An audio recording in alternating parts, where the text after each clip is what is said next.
All right. I think we are good. It's one of those mornings, you know? Let's see.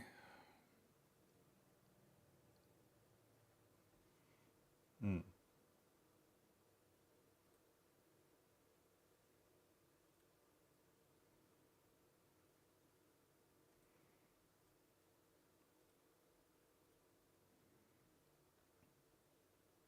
All right. I think we're good now. Just need to make sure that all the notification causing apps are closed.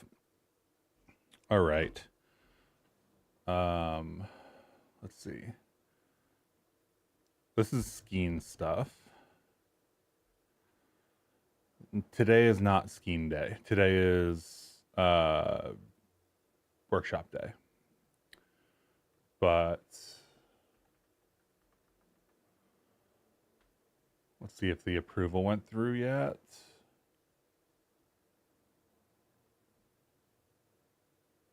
Still about 5 in the queue. Maybe we'll revisit that during stream. To close some of these desktops that I don't need.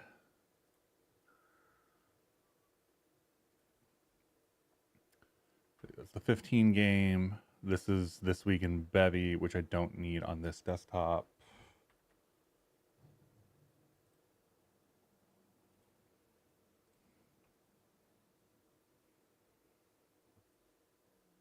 Let's bring this over here and put that over there.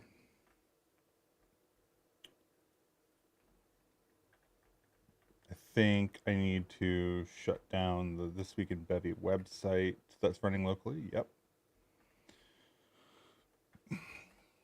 Let's get, that's a Chrome, or that's a browser window that I don't need.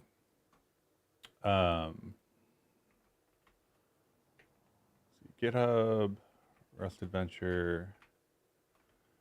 Technically, right now, I think we did the 2048 stuff for 0.16. We did floppy corgi for 0.16 too, right? That was last week.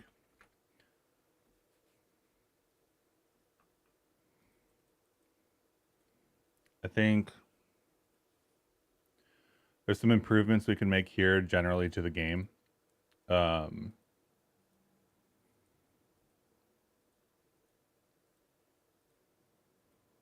I think one of them is that the character goes out of bounds.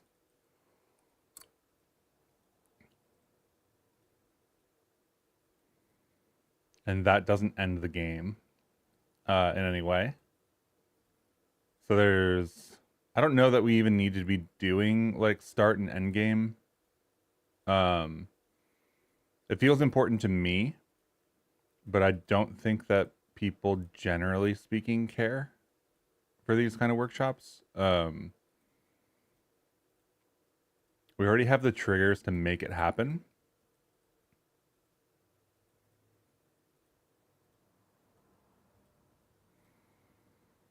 I don't know. I think that it's tough if you start the game and then it goes off screen and then you have to get it back by like clicking a whole bunch. So maybe we add that here. That seems like a good place to start. Let's take a look at the code. This should be 016. Let's just check to make sure that we've updated 016 RC2. Let's bump it to 3. Shouldn't matter all that much. Transform interpolation, as I just closed the Chrome window that I needed to use to actually look that up. Maybe transform interpolation. I don't think it has a release yet. So this is kind of one of the deals with updating these workshops is kind of like stuff doesn't necessarily get releases until there's a stable release out. So we're still working off GitHub for transform interpolation. I think that Bevy Asset Loader actually has a release now. I think it's 0.23.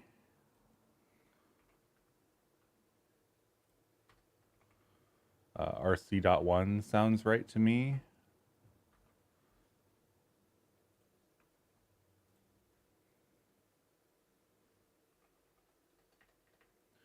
docs.rs/Bevy transform interpolation. Transform interpolation is really cool. It's included in Avian by default. But there was a huge push. I don't want to say it was like 15 to 16, but like 13 or like 14 to 15. There was a bunch of like, hey, stuff should be happening in the fixed update schedule. And this is part of that kind of like, hey, do more things in the fixed update schedule. Rendering things can go in update, but gameplay stuff should be in fixed update. And then this interpolates like if you make a transform change in the fixed update schedule, this will take care of either interpolating or extrapolating like the rendered position of where that should be.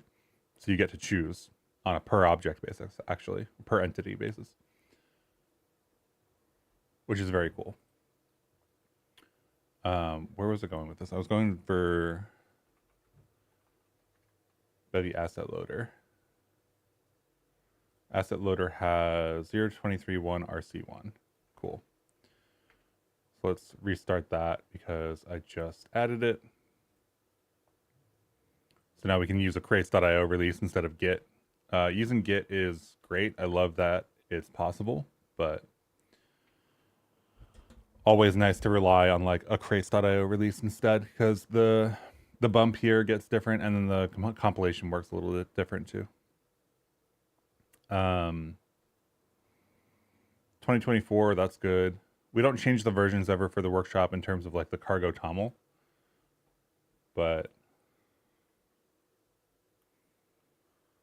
we don't keep score currently, so we either need to remove that or display it. I think displaying score text in this context is probably much more simple than other UI work. So I think maybe we do that. Do we have states in this game yet? We do have states in this game. We're using Bevy Asset Loader. Bevy Asset Loader has been pretty good about updating to release candidates, which is really great because it means I can rely on it in educational material and know that the next time we end up with like a Bevy release that I can actually update the relevant workshops for that. I think in my own games and stuff, I use the IES progress and progress indicator and stuff like that. But in educational material, I think I just want to make this simpler. People aren't necessarily here like to learn the innards of Bevy Asset Loader, which are well documented. So we've got a couple of PNGs and stuff. I think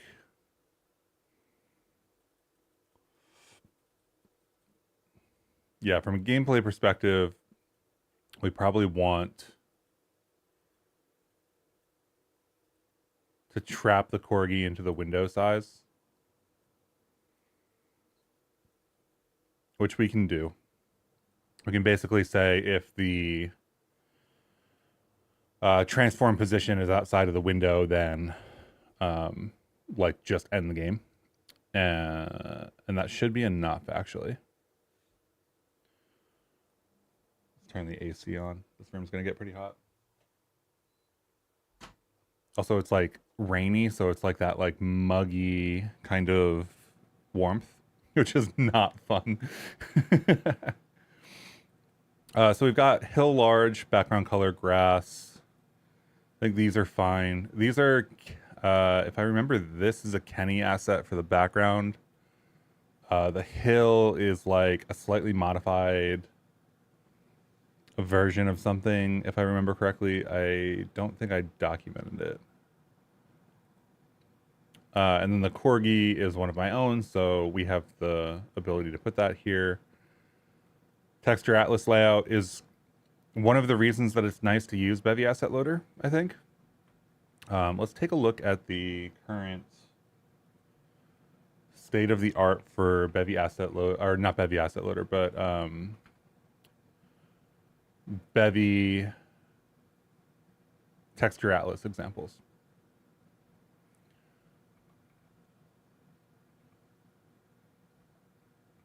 So here's Texture Atlas. Let's see what loading it looks like. It used to be that you had to like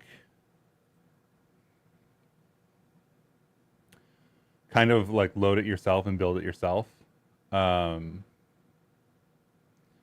I think that for the most part, writing systems like this check textures, is really not what most people end up doing. I think this will probably run in what, like the update of that state. Check textures. Yeah, so in update, in setup, it checks the textures constantly to see if they're loaded. And if they are loaded, then moves to next. This actually looks a lot nicer than it used to, I think. But then the question is, there's this helper function, which I don't, yeah, it's defined in this file. And then it's just like, this is a lot of code, I feel like. Yes, manually building up a texture atlas is possible, and doing it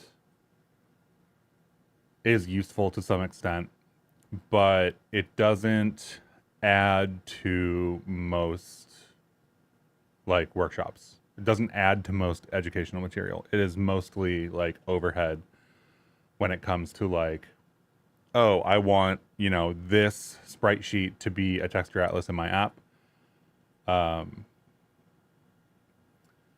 Manually building stuff, wonderful. Love that this exists, but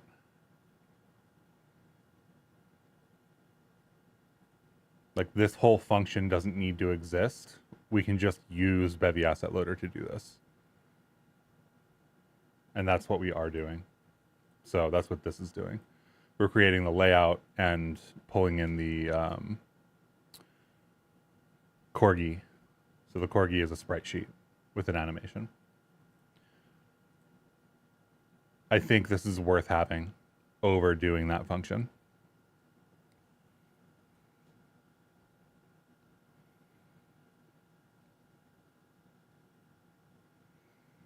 Sprite from Atlas image is interesting. I don't think we're doing that. Let's see, sprite.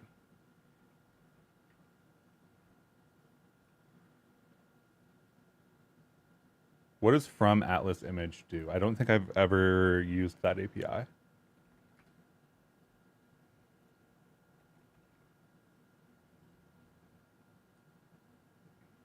Probably need two desktops here.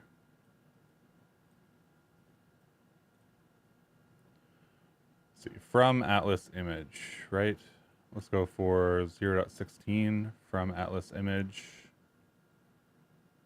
This code does what? Handle to an image and a texture atlas.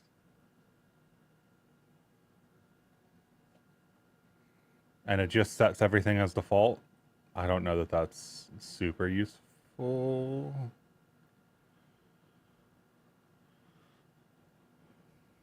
Also, we need to set flipX to true, and I don't think that's the default. Because the corgi itself is facing left, and we need it to face right. And then we make a custom size for the way that it displays. Image, texture atlas. Yeah, so we need to keep using the sprite struct. Transform interpolation here, animation timer. I don't think the animation gets any easier. I think we still have to write that ourselves.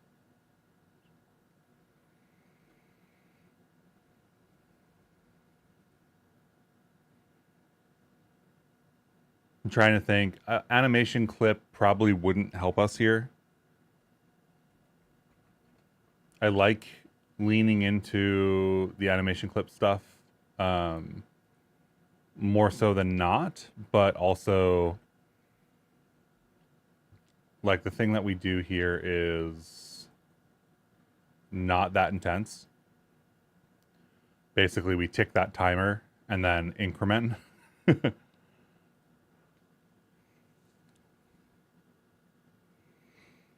Which I think is fine. I think this is like using timers is useful.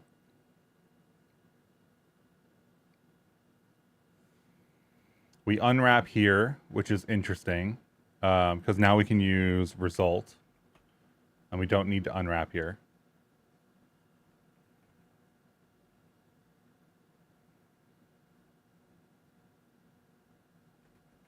We do need to put OK in if we do that. And then we get to use question mark, or maybe not. What's wrong with those question marks? Like a map error fail? Oh, those are options. So this is one of the awkward things about the error handling currently too. So the function returns result. These are both options. These kind of need to be like okay or something.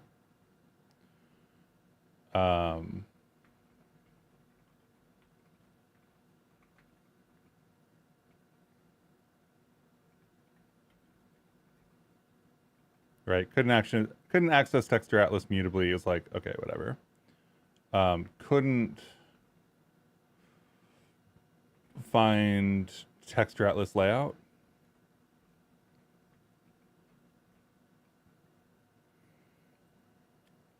Which is like, I do like this better than unwrapping for sure.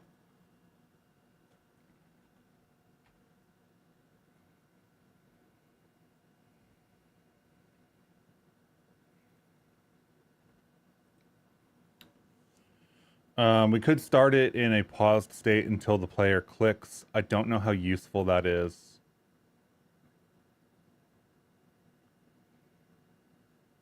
I feel like there's a lot of little decisions like this that need to get made. I feel like this is already 300 lines. And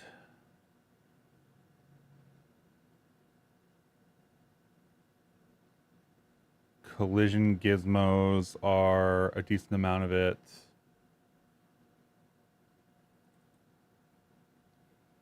Right, like these gizmos don't necessarily need to be here.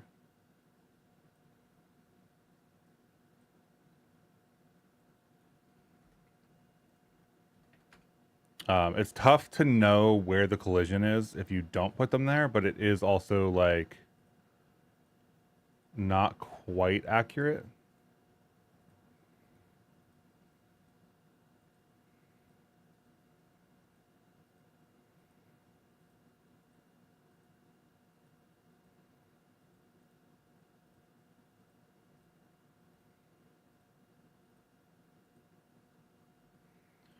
So the things that are kind of getting taught here are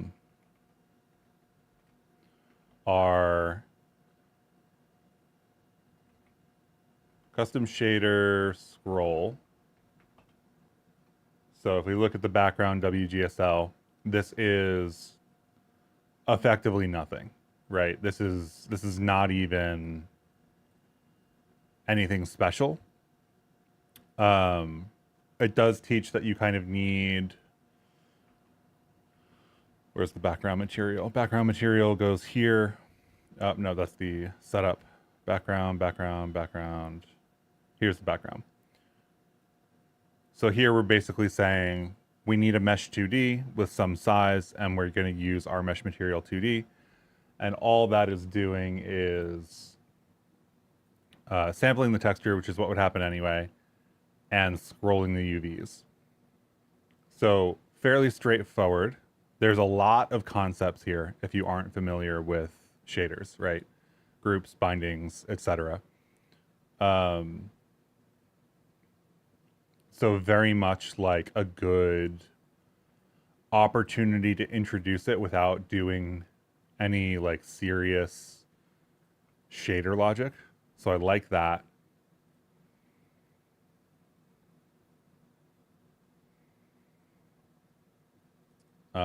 Gravity and acceleration.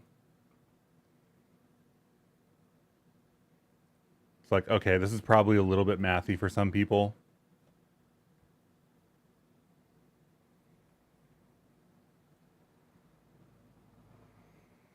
Corgi control is only done via mouse at the moment, which is fine. This is like a very straightforward way to implement this.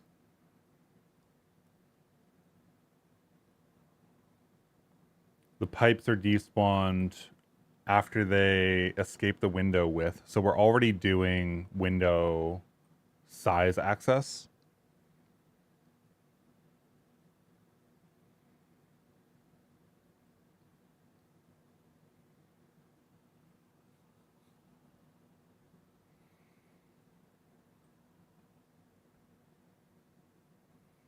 I don't know that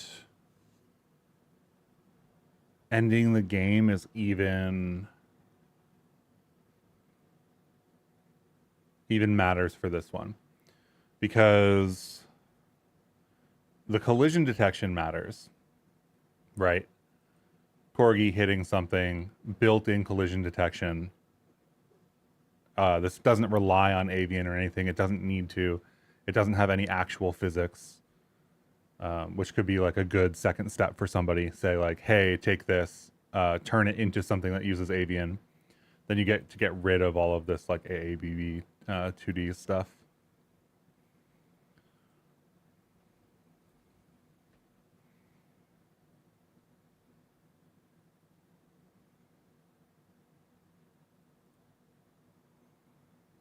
Maybe we lock the gizmos behind a feature. That would be interesting. Like do something like config. I always forget the syntax for this. Config feature equals debug colliders.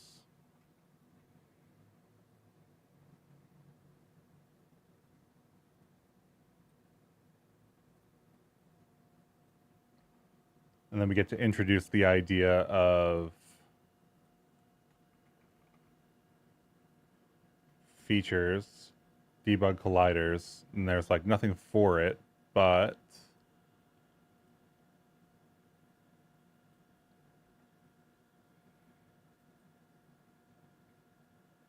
I guess what are we doing here? Corgi translation truncate, Corgi scale truncate,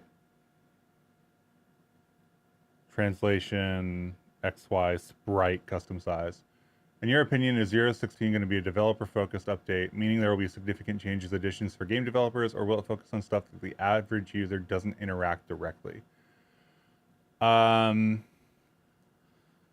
what I've seen, 0.16 updates have gone pretty smoothly. I don't know if you're familiar with other updates, like 14 to 15 or like the 10 to 12 sequence or anything like that. I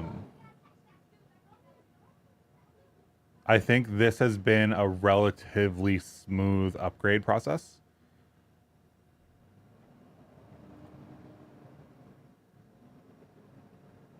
So I don't think that there's too much. There were a lot of. I don't want to undersell the changes because the rendering did a lot of work, right? It's not going to really end up in the release notes. If we go to Bevy website, Bevy website, I don't have this browser. This browser doesn't get locked into the GitHub stuff yet. I'm hitting the wrong key combos and stuff. Okay, let's open Chrome because I know Chrome will get me to where I need to go, and I can always learn how to use that other one later. So Bevy website, I think that's where we're still doing this release content, 0.16 release notes. This is all going to get thrown into like one big document. But mostly, see, new feature, new feature, new feature, new feature, new crate, new feature, new feature, new feature, new feature, optional transparency pass through for sprite backend. Sounds like a new feature. I'm actually, oh, clicks on, oh, picking. Okay, yeah. New feature. That one was picking for sprites if there's a transparent area you don't want it to get clicked. Multi-draw for opaque meshes, new feature. No documents yet. Derivative access patterns for curves. This is what I need in like in my current game. One of the things that I need to do is take an animation clip that uses some curves to do some movement and derive some things from that, and then use the derivative to power the velocity instead. So this is really nice, but that's a new feature. That won't break anything. Forward decals is new. Event source location tracking, new. Asset change query, new. Stop automatically generating meta files, interesting. This would probably not break you unless you were heavily using meta files.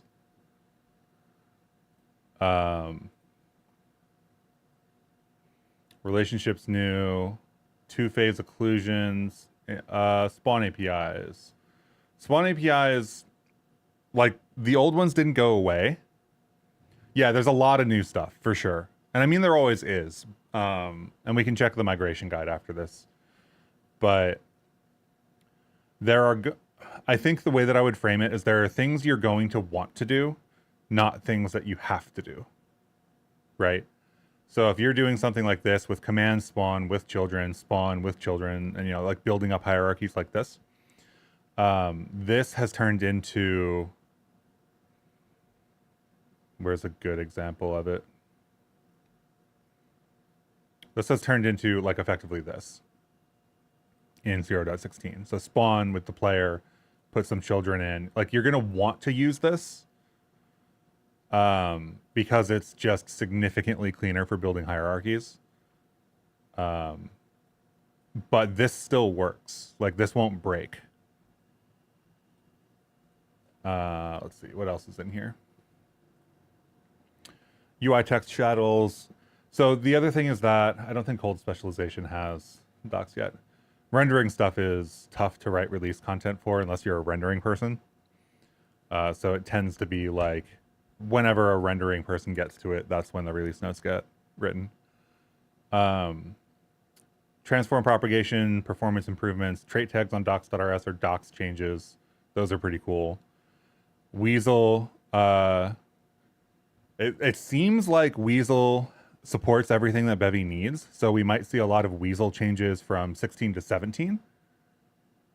Yeah, the children macro is really nice, especially for building like UI hierarchies. No standard got added, so depending on which individual crates you're depending on, I know this caused a little bit of feature shuffling for things that are enabled or disabled in different crates. I think similarly, there was a hash map change that I don't know the current state of, but might have to, depending on how you're using hash maps, if you're using a custom hasher or not.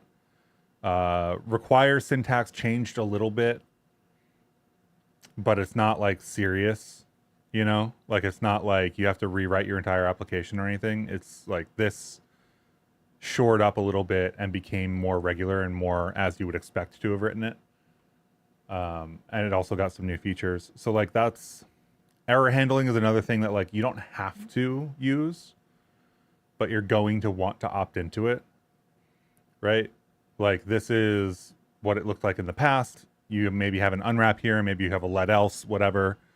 But now you can use result, which means that you can use this question mark for a bunch of stuff where you couldn't do that before. I think there was some deprecations in terms of like, instead of get single returning the result, because commands and systems have the ability to return a result now, some of these like shorter names, so single instead of get single, now return a result. So like, but that's like a rename and the add of a question mark. It's not like serious refactoring, which I feel like is a lot of the stuff. You're probably not using virtual geometry, so changes to virtual geometry probably don't affect you. And then what? There's the migration guides as well. Migration guide is actually live on the website. So like, obviously unfinished because the stable release hasn't gone out yet. But this is the list of stuff that you might need to change. But overall, very much not that bad of an update. I think anytime you're working with rendering internals, that is one of the things that can sort of like trap you on a previous release, so to speak. If you do a lot of like deep rendering work and you don't really understand how rendering works, then upgrading from version to version can be tough. But if you're just building games and you're just using the end user APIs and stuff like Material, Material doesn't break from version to version, you know?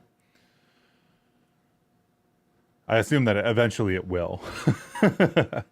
I know that the current like Asbine group and Material and stuff, there's a lot of desire to change how the standard material works. There's a lot of desire for like layered materials and blending materials and like more, I'll frame it as like componentized materials, if that makes sense.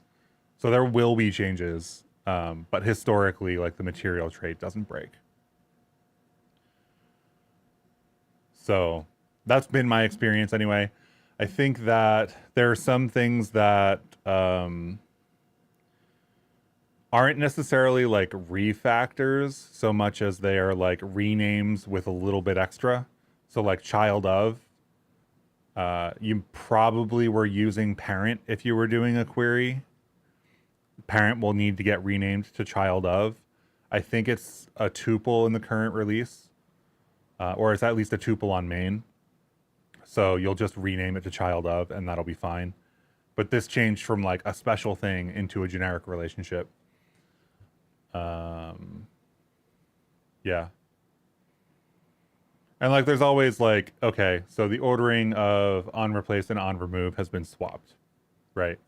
If you depended on that ordering being in a specific order for some feature, then that is something that you'll need to like actually do a refactor for. But yeah, so far so good in terms of like 0.16 upgrades have gone pretty smoothly for me so far. I think that the Bevy 15 game we work on Saturdays, the only thing actually preventing that from upgrading to 0.16 right now is Bevy Tenua. I think everything else can either get dropped or has a 0.16 release candidate crate.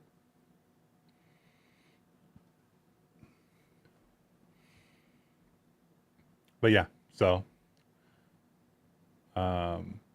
I don't think there's going to be a lot of updates, but like there very much could be, as always, if you depend on like internals or if you're doing complicated things, or you're working around something or something like that. Those are always the places where it's like, okay, that could be.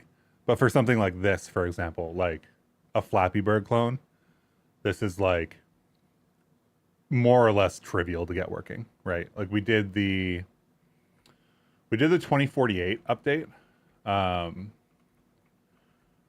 last week on Monday, and the commit for 0.16, I really need to change the default branch. It looks like I haven't touched this in 4 years. The 0.16 branch was touched last week. The 15 branch was touched 3 months ago, etc. So this commit, this was like 4 commits. To get it to work with 0.16 took, I removed the easings plugin because I don't think I'm going to include it in the workshop anymore. I had to wrap projection in projection. Parent went to child of. Despawn is now recursive by default, but I used recursive everywhere anyway. And then pickable behavior became pickable, and the application was up to date. Now, there were things that I wanted to change, right? Like we made the change from with children to the children macro, which worked out very, very well. I like that change quite a bit.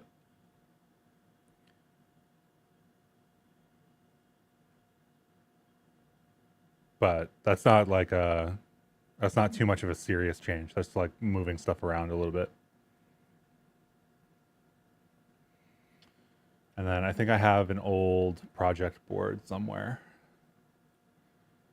Yeah, I think I never closed this project board out when I was done with things. So we've got 2048 Snake, probably Asteroids, Block Breaker. Block Breaker probably needs some updates. I think Block Breaker is one of the most out of date code bases.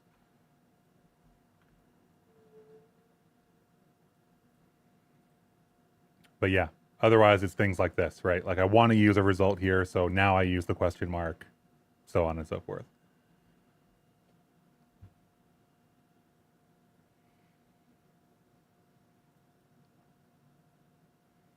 Right, so we've got the texture count, and we've got the index, current index.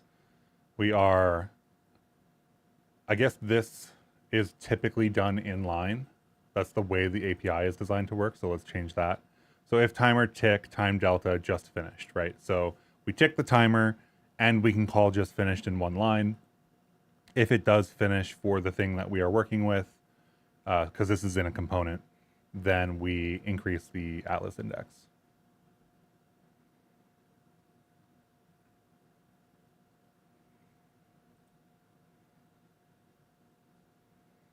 Gravity is legitimately just like, here's gravity. And like, I could make this a gravity resource. I don't know that that's particularly helpful for this game.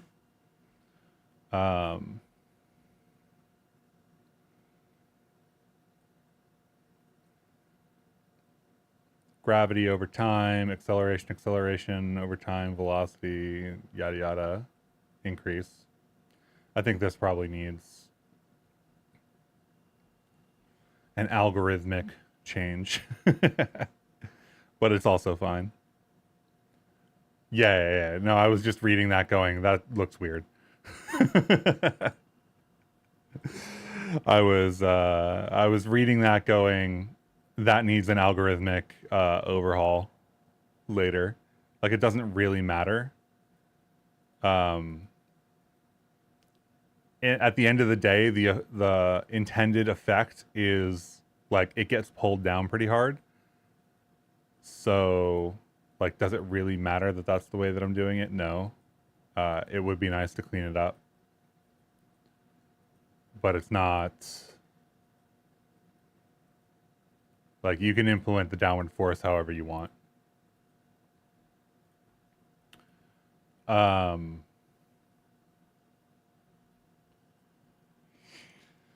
The way we do the pipes is we spawn them off screen to the right. That's part of the reason that we have like a specific size for this canvas. I think that's still fine. Where's the camera?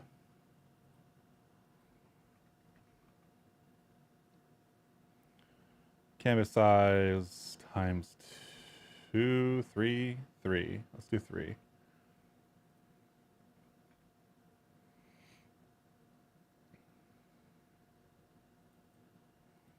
So we're using window size, I guess. Because that seems like it's... I don't know that window size is what we want to use there. No, we don't use window size. We just spawn them hella far off. So let's move that in.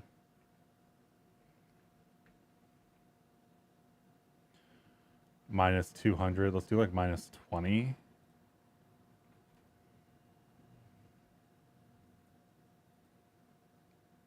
Oh, is that offset off the side of the window? It is offset off the side of the window. We don't want to do that. We have a canvas size. right? Like we've predefined how big this game is going to be. It is a 480 by 270 game, right? So if we go into main and we do spawn pipe, we don't need the window because the window is reacting to like the size of our game, so to speak. So spawn pipe here is not window.width, it's X.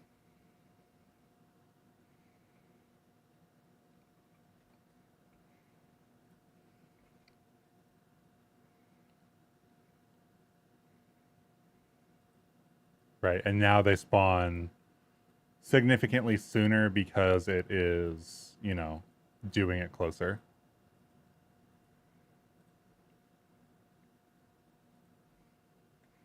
I guess I want them to spawn like just off screen. I don't really need them to be that far off.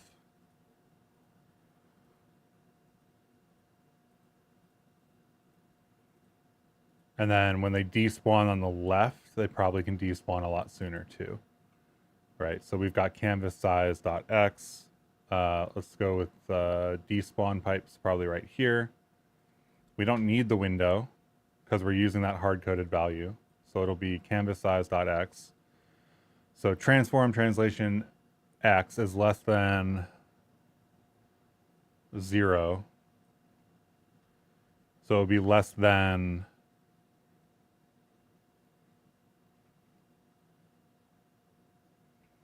negative canvas size over 2, probably like plus 10, right? Or minus 10, sorry. That is not where I wanted that to go. So see, they're still like, because transforms are centered, they're despawning right on the edge line. That's not what we want. We want this distance. And I guess 20 is fine. 10, 20 doesn't really matter either way. I think they're both big enough for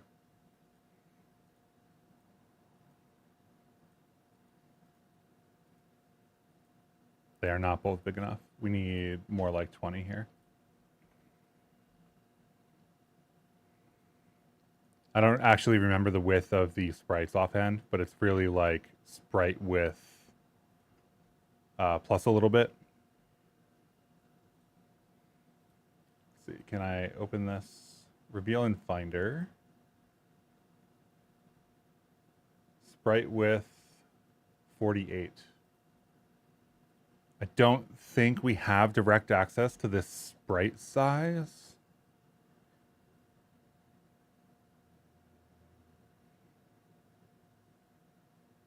I don't think so. So 48 over 2 would be, you know, 24. So let's make this like 30.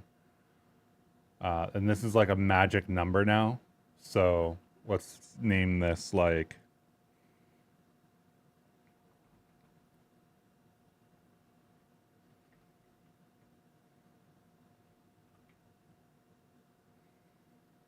pipe width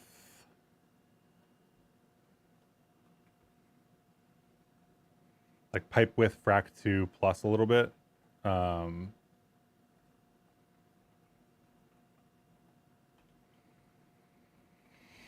don't know how to say like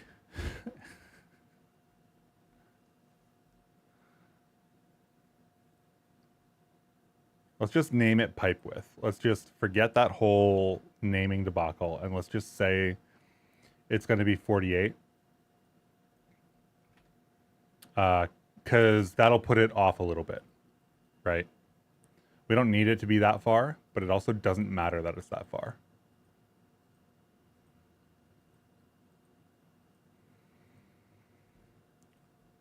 So now we go grab the camera. And we don't make this times 6 anymore. And we are no longer using primary window here, which is nice.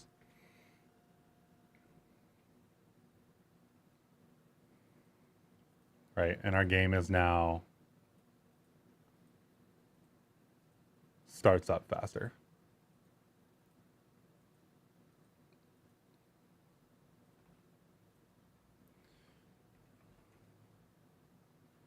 Let's see, window, primary window.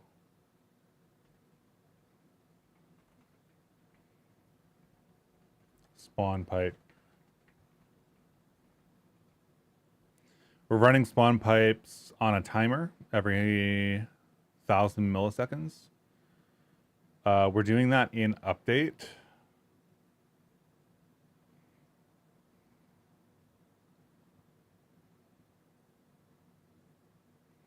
I feel like we should do that in fixed update because it's game logic, right?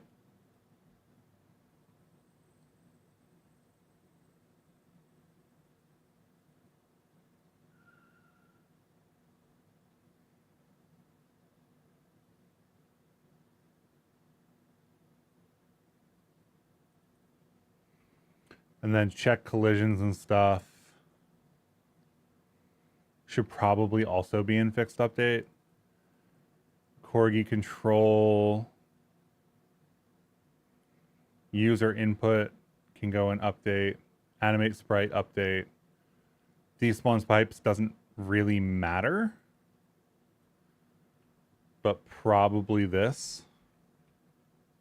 I think that the only thing that I am cautious about is that timer.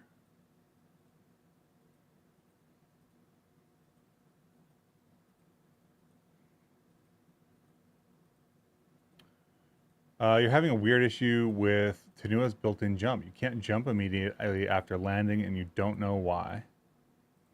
Do you, like, what do I call it? Not coyote time. What's the other one? Jump buffer. Bevy Tenua includes a jump buffer. So you should have some leeway in the ability to jump. You posted in the Tenua thread in Discord, but you thought you would ask. Yeah. Bevy Tenua has a jump buffer. I don't know. Obviously, I haven't looked at any of your code or anything.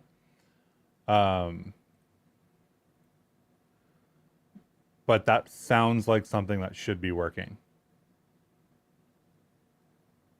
I know that in... Do I have my game up here? Yeah, here it is. If I run the 15 game that we work on the weekends, I should be able to, like... I'm pressing space right before I land, and right after I land, and whatever. Oh, okay. So you're using double jump. Okay, I'm not using double jump. So, or you mean like,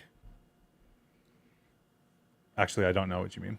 But I'm not going to open Discord on stream at the moment. Second jump acts like you have a ceiling right above your head that you bump into. Do you have a ceiling above your head that you bump into?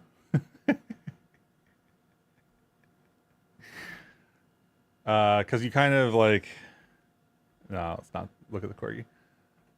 This is Tenua, right? So you can see that, like,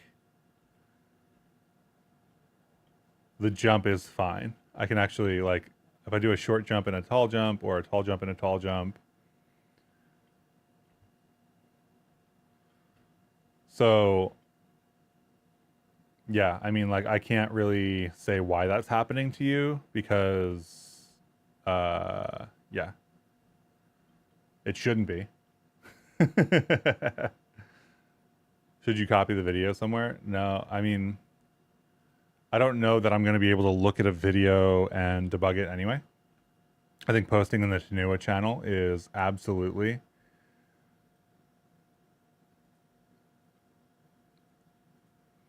the right move.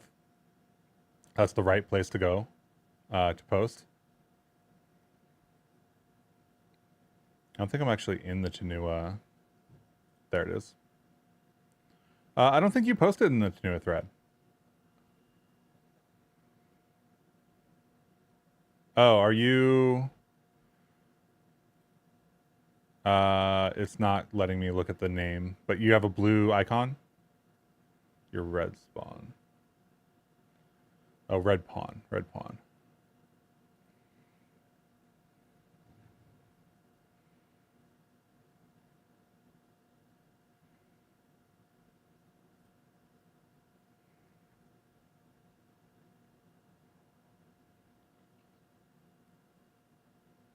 Yeah, I think I'm with Eon on this. I've literally never seen this issue.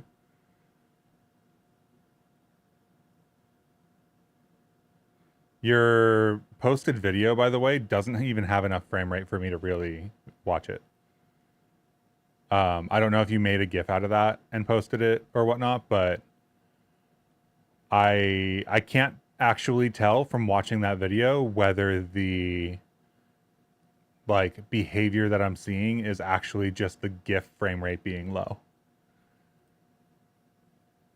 I would suggest if you're trying to show gameplay to not turn it into a GIF because GIFs tend to be like, 12 FPS or something, depending on how far you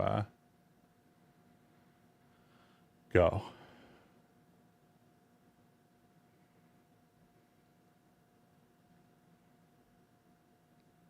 Looks like there might be somebody else experiencing that too, though.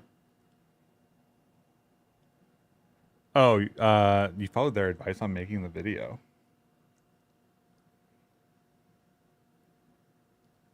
They sent you to a deprecated project to make the video. Um, are you on Linux then?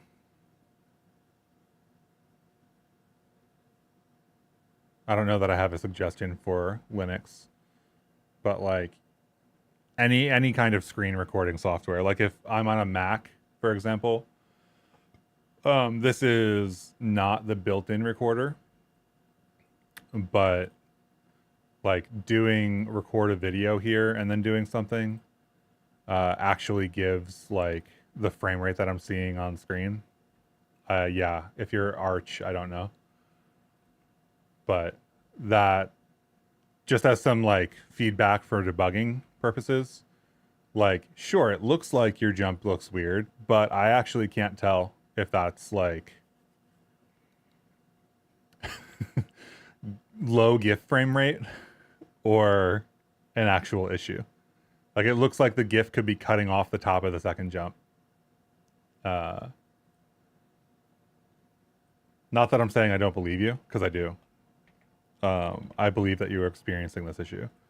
I'm just saying that I wouldn't post GIFs. I would post a video. Discord can handle video upload.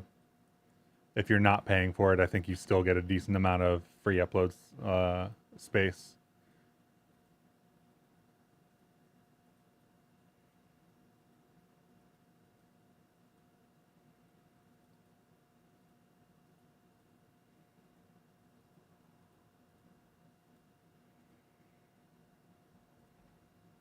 So I do want the score to count. Score point here. Trigger score point. Where are we storing the score here? So this is literally just like score. Score. Res mute score.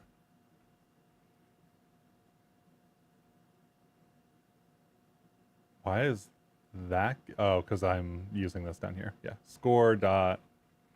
Do mute here. Score plus equals 1. Score dot 0. Can dereference here too if we want to. I guess the dereference doesn't work explicitly. So score dot 0 plus equals 1 is fine. And then that score should count up. Right. So game playing, we run through trigger point, whatever. This should be something that we can update on screen. So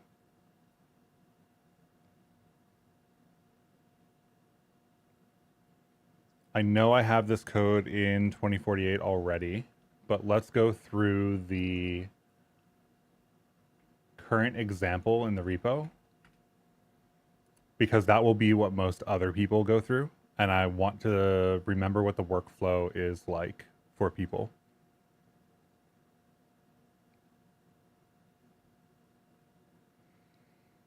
UI, ghost nodes, text layout, scroll, text.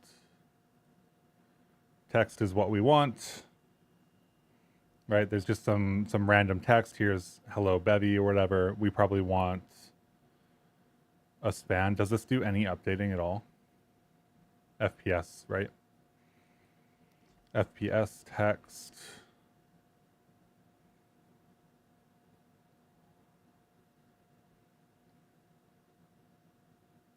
Oh, this hasn't been updated to the children syntax. Interesting.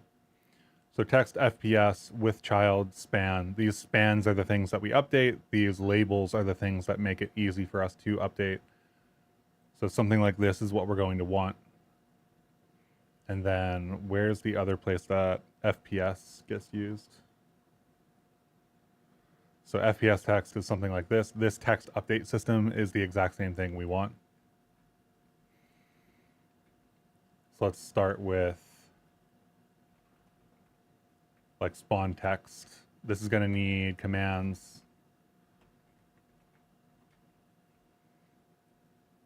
I guess asset server technically. I want to use the default font in this example. I don't want it to have to be. Also, this doesn't have multiple child spans. This has one child span. We don't need to do conditional because we are going to be working with the default font no matter what. Gold is not what I want. I think this is white by default, so I'm just going to comment that out for a second. This is going to be score text. Subfix text or postfix text seems to be the way that most text labels are being done inside of the Bevy examples in general. Spawn text, this is not FPS. This is score, but we probably get rid of score, honestly. So I'm just going to leave that for a second. This needs to run not in update, in setup.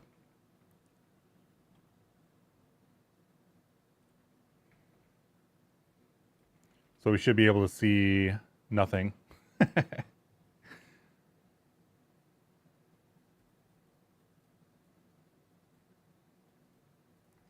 My question is, the background is like a mesh 2D. So I don't really use Z-index very much. I tend to use transform. And I think if I'm being honest, I don't fundamentally understand if there is a difference between the Z-index component and the transform. So noting that for myself, I'm going to go look it up right now.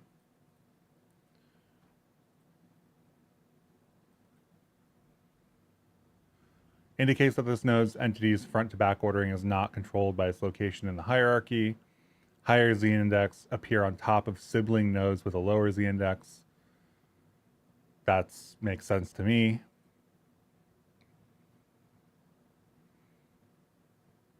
Same Z-index defaults to the UI hierarchy. Last node to be added to its parent will appear in front. Nodes without the component end up being 0. Use global Z-index if you need to separate UI hierarchies or nodes that are not siblings. See, that feels weird, but yeah, I get it.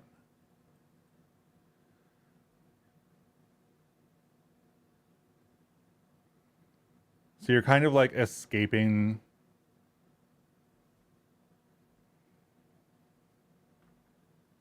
the Z-index. I don't know that this even applies to the meshes, honestly.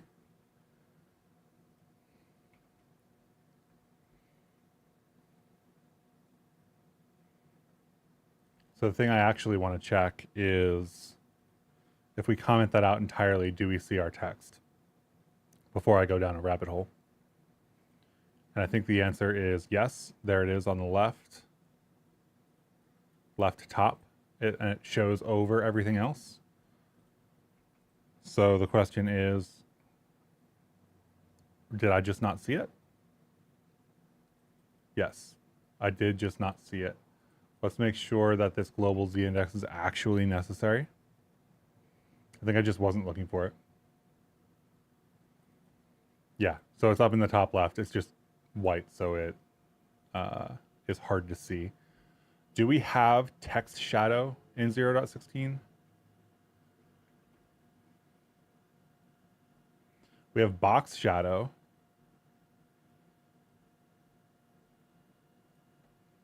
Box shadow is not what I'm looking for, though.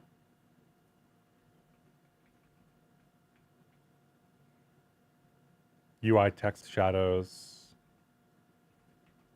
Shadow. Text shadow default. Not what I want, but we'll use it for the moment. Actually, I wanted to center this as well, so...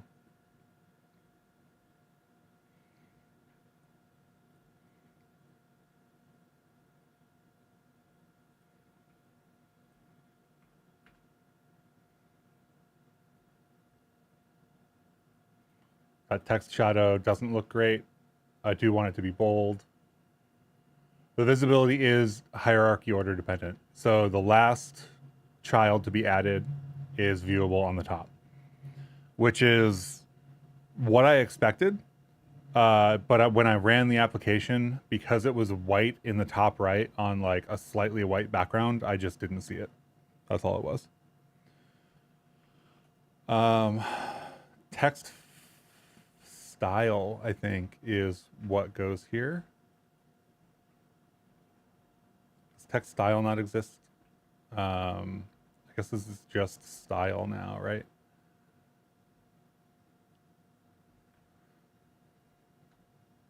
Or is it node?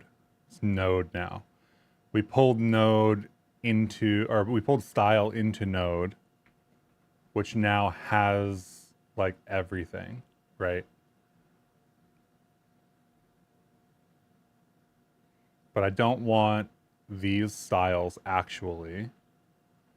I want text style, which for some reason didn't autocomplete. So what is our, where do we put text style?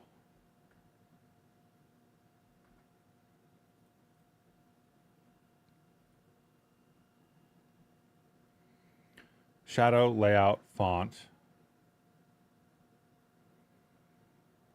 This is one of the downsides of splitting this stuff out into a bunch of different components is like, now what? How do I find things that can be like put on a text?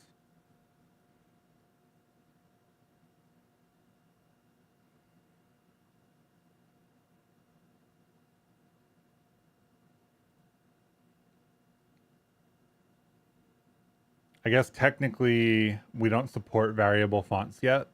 So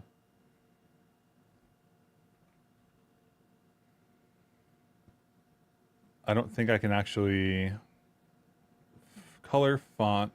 Let's look at font.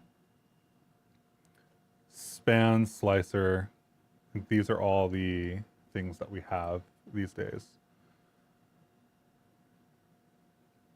So I think we would have to load in a bold version of the font if we wanted it.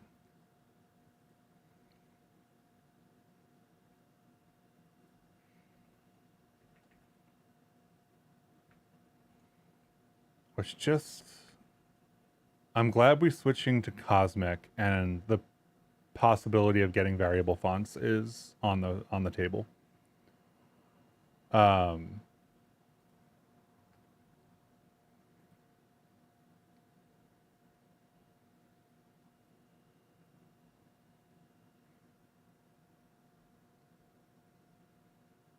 Unless I'm missing something, I don't think we can actually set the font weight.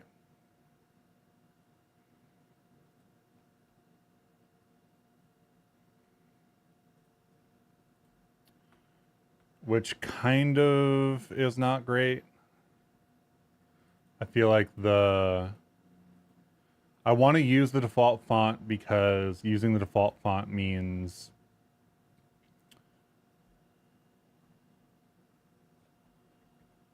let's see, node. Using the default font means that somebody doesn't have to download a font and then insert it, and that's just like an extra thing they have to do. But the default font doesn't look good. It's totally my opinion. But I don't like Fiora Sans regular. That's why I don't use it, honestly. I think all picks. Let's do like 10 pixels padding, I think. Align content, justify content. We don't want any of that. Max width, max height, width.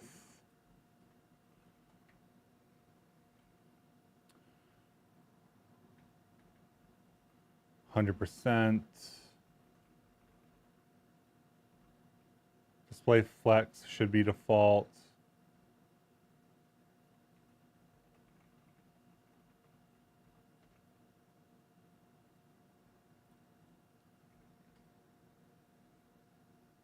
So this should give us a 100% width centered score. Yeah, that's what I want. I don't like that default text shadow.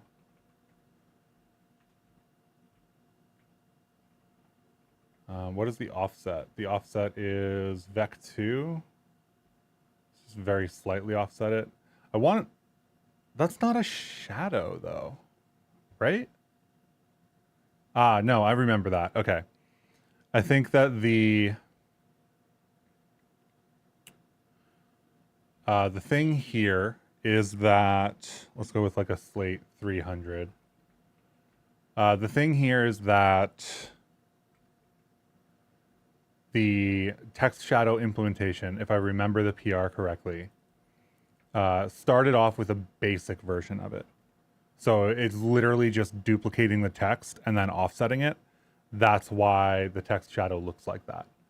I think that for this game, we should change the text color instead. So let's make this like a slate 950. And then we don't need the text shadow. I don't think we have an outline, right?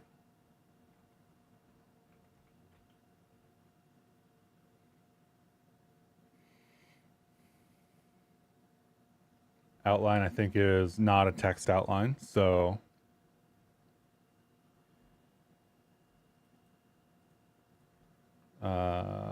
why is this not doing what I wanted it to?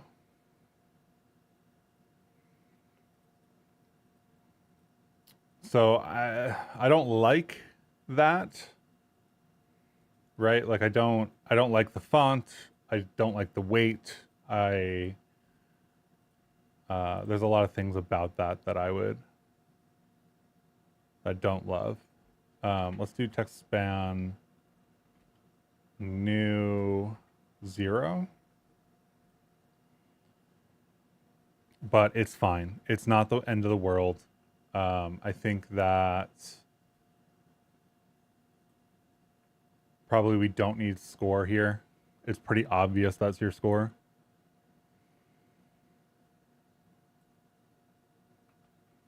The font can go below. This can be a default, which I think is just empty.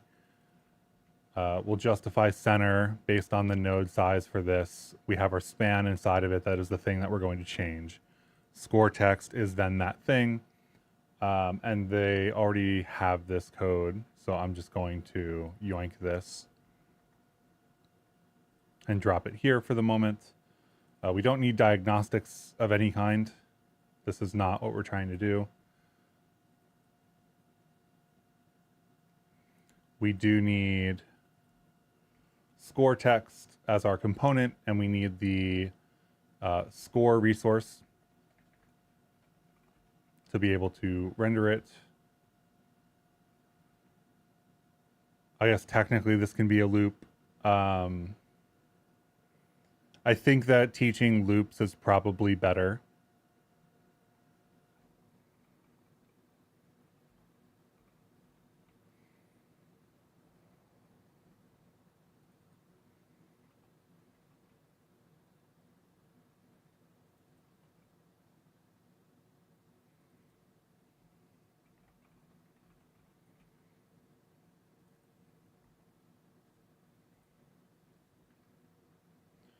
So this will go up in update. I think teaching loops is better because it creates future-proof code in a way that using single and stuff doesn't. So now we're at 0. We should start to see the score go up.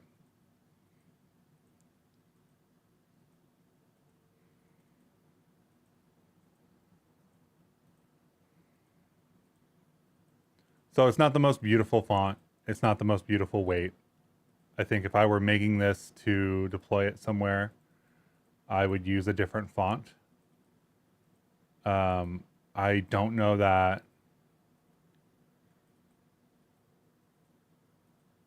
doing a custom font in every workshop is worth it. One of the things that I'm thinking about for these workshops is very much like how much overlap is there?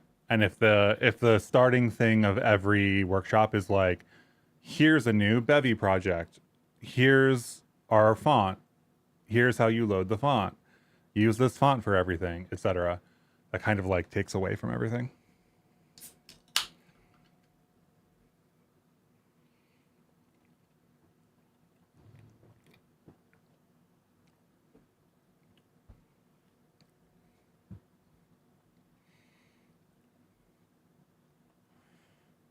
So I don't worry too much about the code organization just yet. Like, I think the pipes being in their own file makes sense. We did swap everything over to children. The like building this hierarchy where it's like a sprite, a gap, and a sprite makes a lot of sense. Doing this in its own command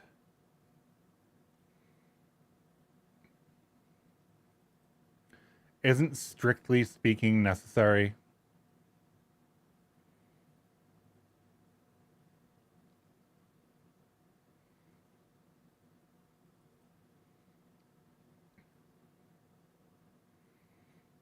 Why do I pass in image here?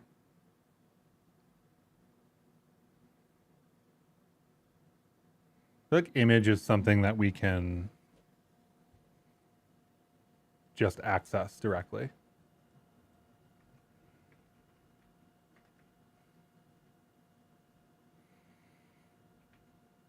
Right? Like this doesn't need to be here. This doesn't need to be here. This spawn pipe can grab let image equals world.get resource my assets dot hill dot clone. Right?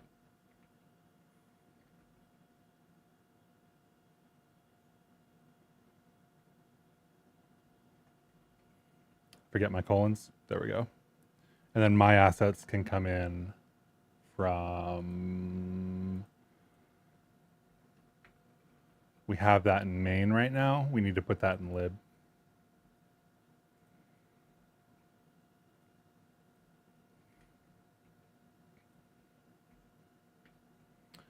And this probably just has a prelude that we should be bringing in. And then all of this works. This is pub now. These are all pub now.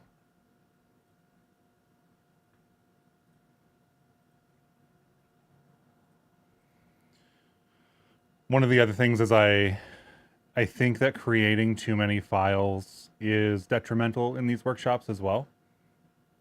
So while everything could go into a lot more files, I don't necessarily think that that is the right move.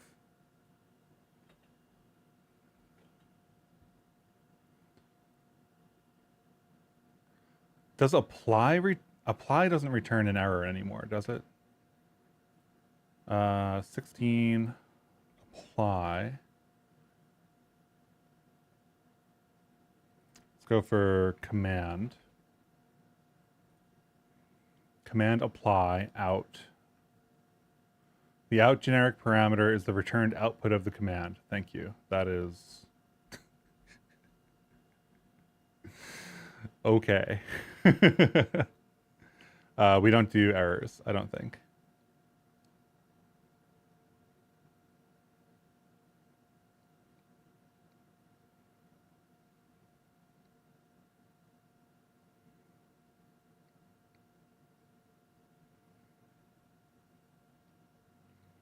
This is not a command that like produces anything. World mutation out. Out is typically unit.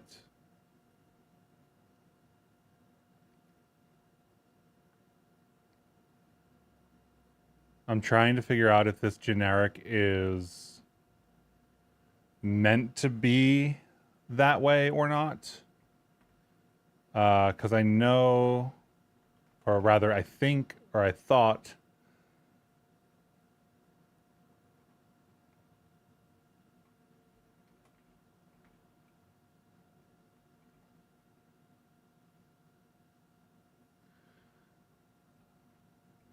the commands could have errors.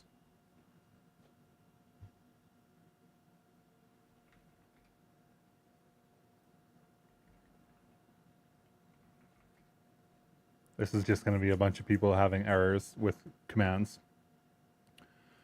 Pull requests.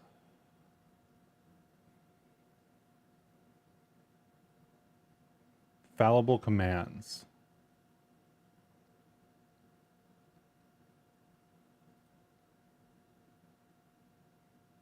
Why didn't we find this?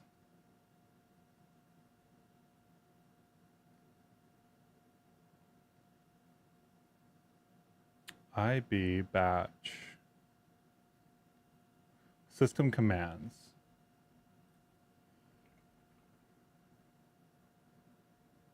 Commands.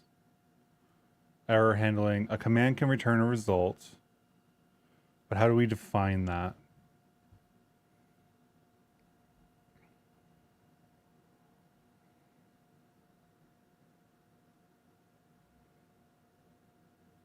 I think, what, insert batch.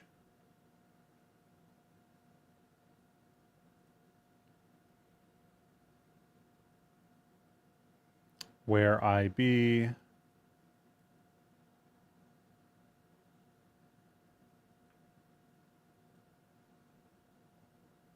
Q, handle error T.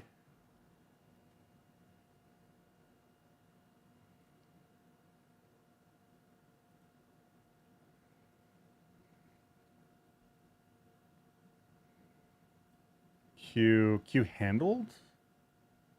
Q. I think both of those are fine. If the command returns a result, it will be handled using the default error handler. Yes. So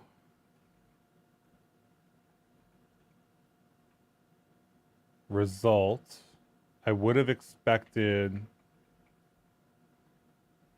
this, I think.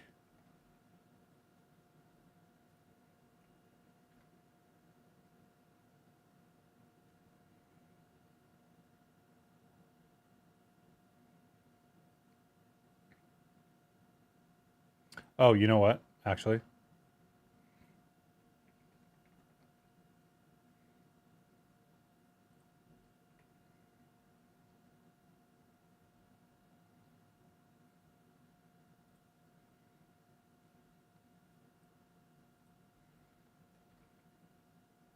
ta-da.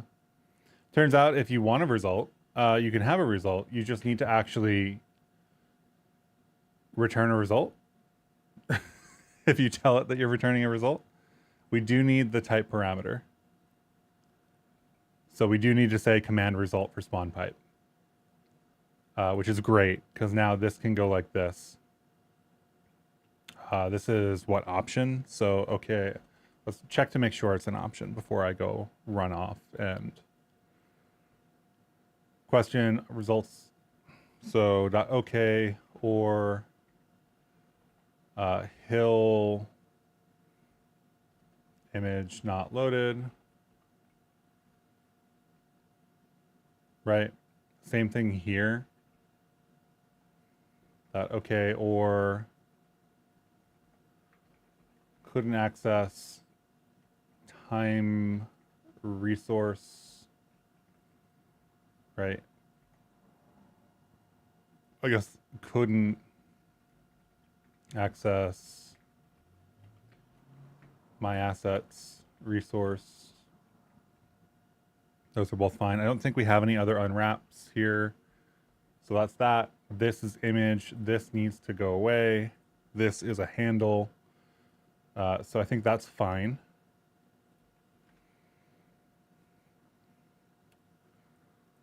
Self.image.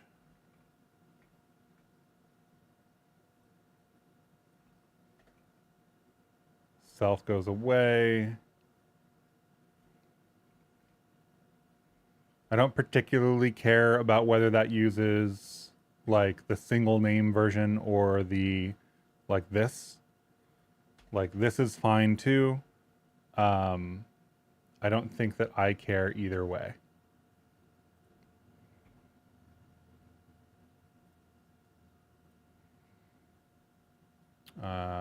Res assets 106 in Bevy asset.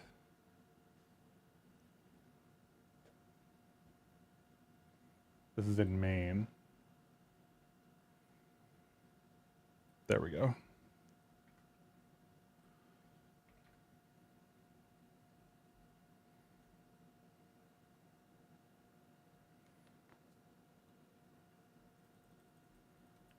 So everything should work except for the fact that I am falling off the screen. I think the very simple parallax implementation adds quite a bit, in my opinion.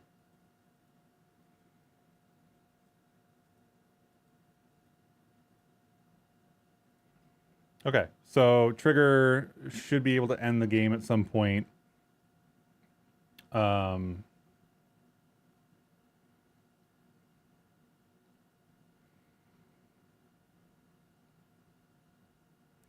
We don't have any kind of like reset system or whatever. So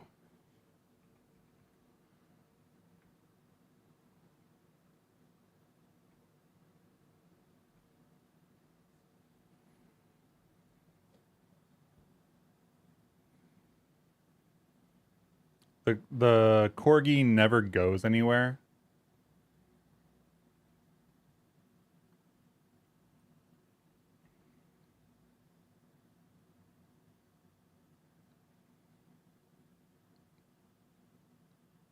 And I don't think I care. So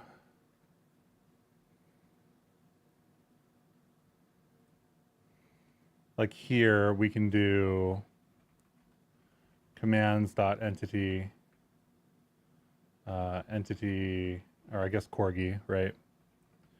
Corgi.insert transform whatever our transform is supposed to be, which in this case is this. So no reason to really over abstract here, just query for it.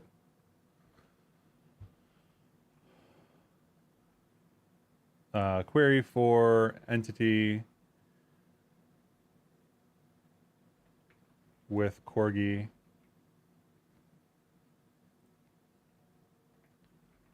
I guess we know there's only going to be one, so single. We need commands here.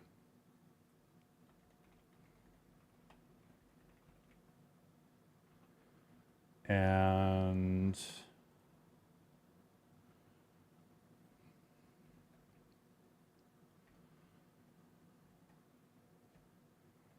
we end up with single here. So I think the dereference works. Insert, this needs to be a bundle, which would be a tuple. And then theoretically, that should reset the corgi to the right position with the same. So like, think. Game doesn't reset really, but does it really matter? I think that we can reset the score and just let you go. And I think that's enough for this demo, right? I'm going to fill up my water and I'll be right back.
I really need my water machine to be faster.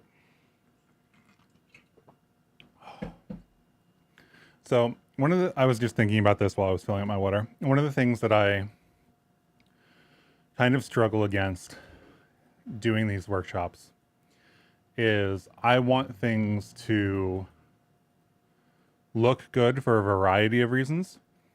It looks better in marketing material if things look good. It looks better for Bevy the project if the workshops that I produce look good. But that fights against the reason people go through these workshops is not to make like a Flappy Bird. Like nobody's gonna ship Flappy Bird to Steam again, you know? So like, does it matter that that's using Fira Sans regular and not, you know, one of the fancier typefaces? No, most people don't care. So that kind of brings it down to like, what are the things you're actually getting out of this? And it's like Bevy's ABB collision implementation, custom shader, like UV scrolling. And notice how none of these are like a nice font.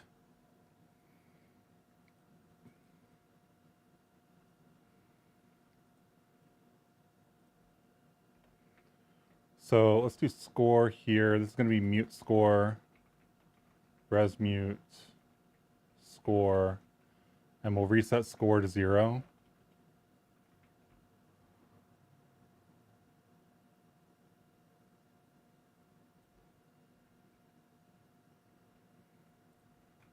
What's wrong there?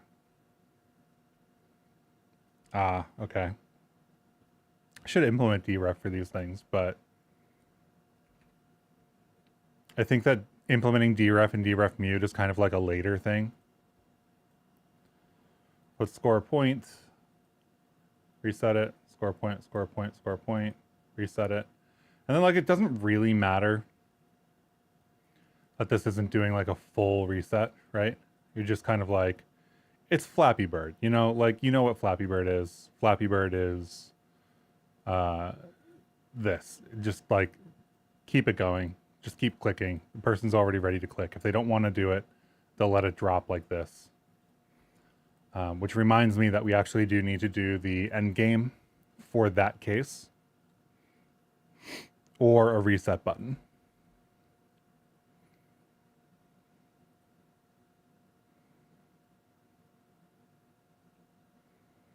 So we had a little bit of this earlier. So right, like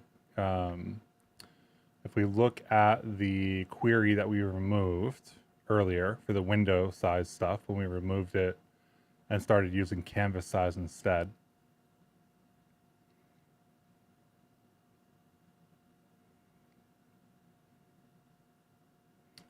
Gizmos are not relevant. Oh, that's another thing. We can say that this is cargo features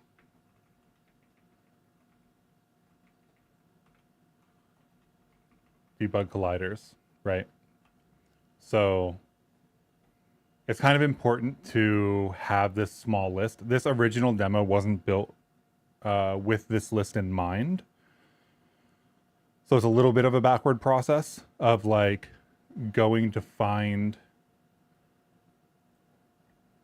whether this makes sense or not as a workshop, right? Like, because you have to always consider that it could not be. So we are looking for, I guess this can be a completely separate system, right? So like, if we add a system in fixed update and we say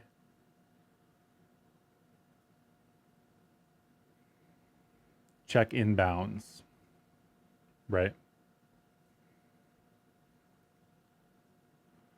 And then let's put it somewhere below setup. Doesn't really matter where it goes per se.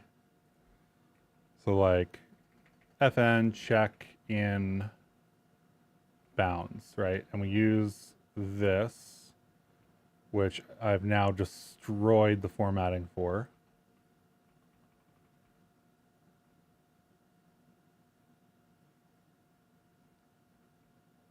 Pipe width doesn't matter. This doesn't matter.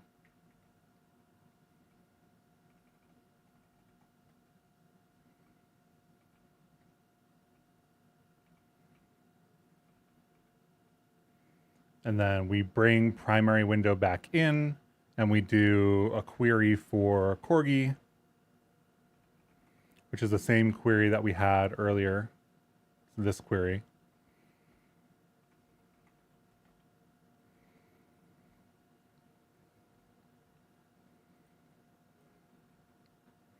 So we're querying for the entity with Corgi on it. We actually want the transform this time.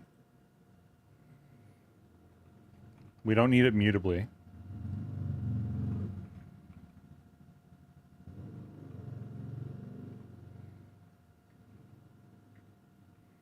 So Corgi is a transform then, effectively. And we basically just do this, right? If it's less than the window width over 2, you can't actually do that like XY, so we'll only handle Y coordinate. Because if you are like X shifting, something is horribly wrong. And it's probably pretty obvious.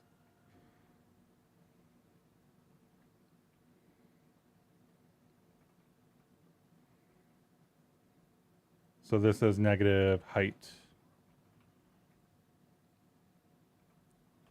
Or same thing, other direction.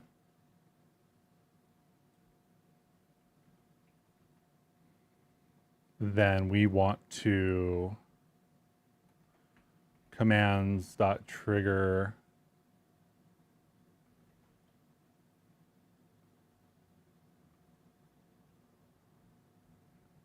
what event did I call this? It's like game over event, right? Endgame.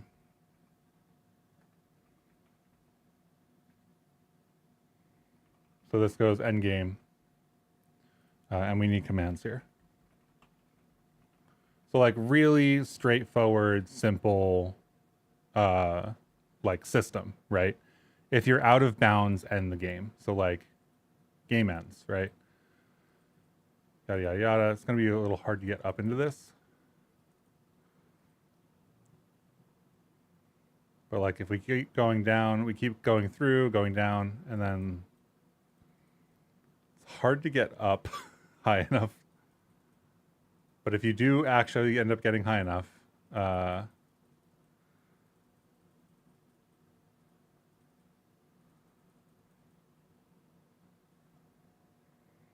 window height or canvas size Y.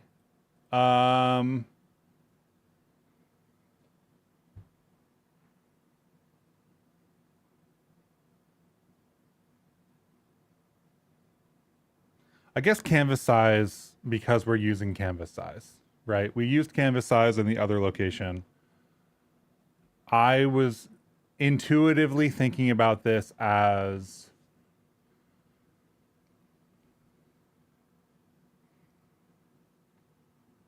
if you can't see the corgi, then it goes out. But I think you're right. I think canvas size is the right thing to use there. Right, so every time it goes up and hits the ceiling, I think that canvas size needs a little bit of an offset.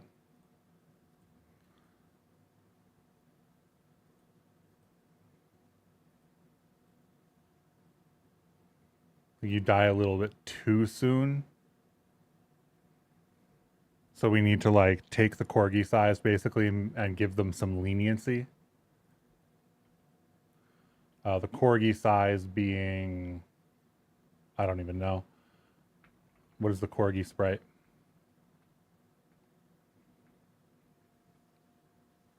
$25.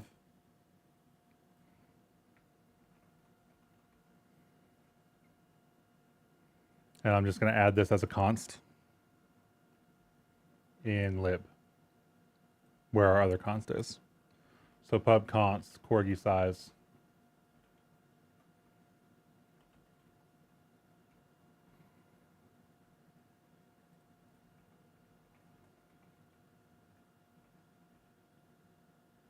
Import. And then, where did I put this? All the way at the bottom? Check-in bounds, corgi.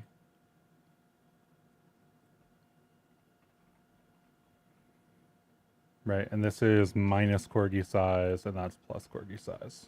So we got slightly better in terms of being able to like, oh, I went off. I actually went off, not. Although I think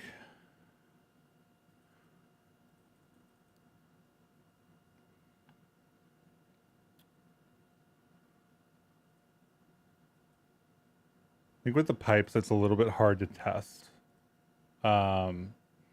Let's do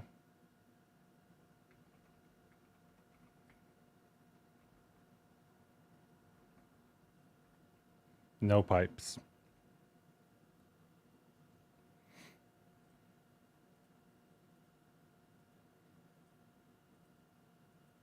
Right, so you can go off bounds a little bit.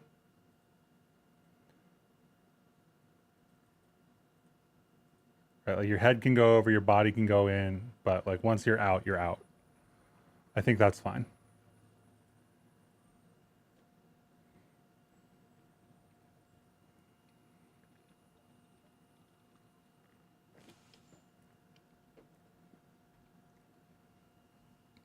And this named constant gives a little bit of a sense of what we're doing here, right?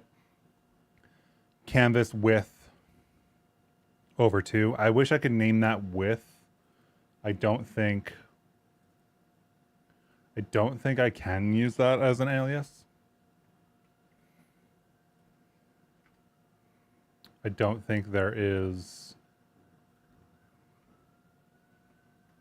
any kind of anything here for us to do that with. So we'll just have to use X and Y. It'll be fine. Yes, you can build a game with Rust.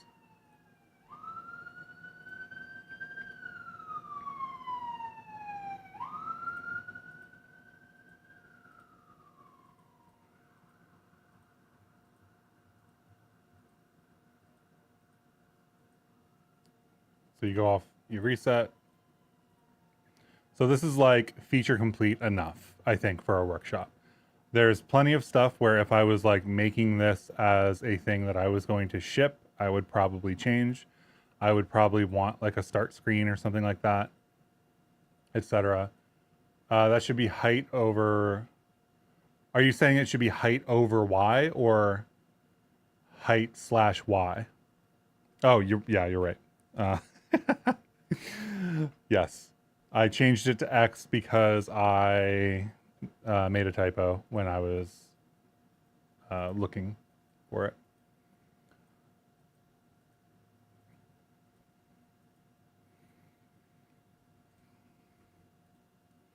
So let's make sure that this gizmos stuff works. Thank you for calling that out. That would have been, probably would have caught it eventually, but you know, it's not the kind of thing you want to discover later.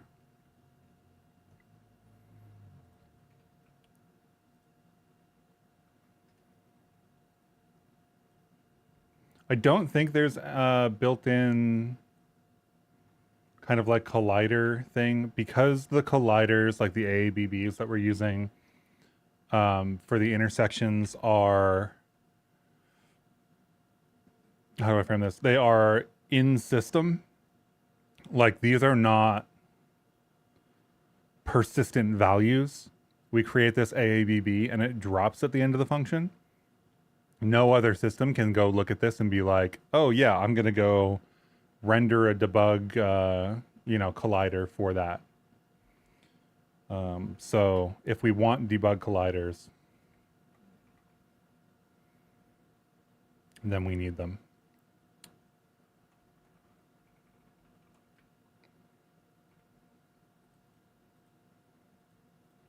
Is that what I named it? Debug dash colliders.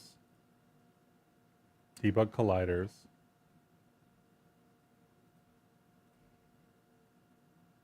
I didn't, why didn't that give me a warning? Did it give me a warning? Do I just have too many warnings?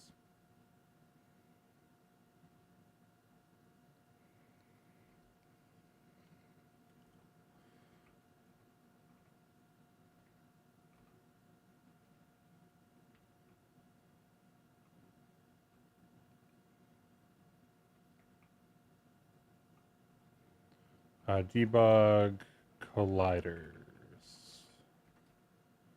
Right?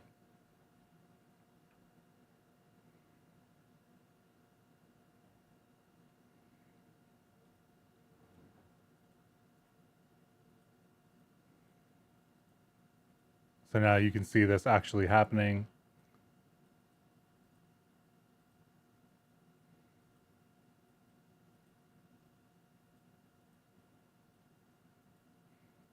I feel like it's a little weird in the sense that like the drawn collider and the sprites and stuff don't exactly line up. They seem like a little bit offset.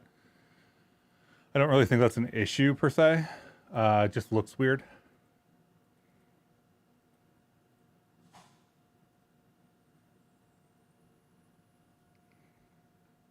But that might be, now that I think about it,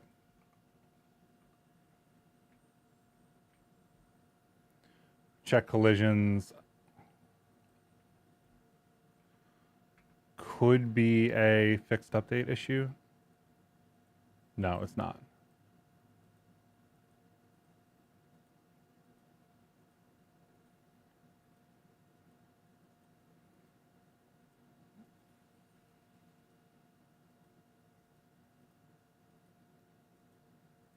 You know what's really interesting is watching whatever is going on there.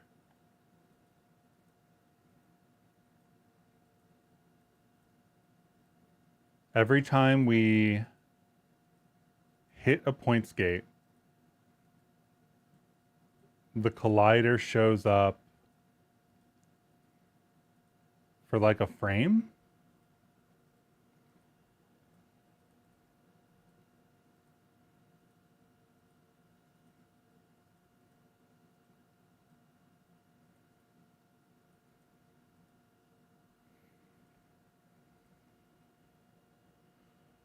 Yeah, it does look like it's lagging one frame behind. That's why I was thinking like, okay, maybe it's a fixed update thing. It is not a fixed update thing.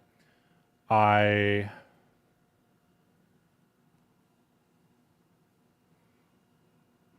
don't think that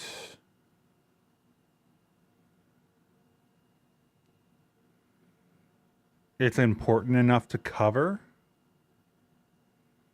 Well, it does in the X too. If you look at the running application, it might not be obvious. But if I make this full screen, you can actually see that there is a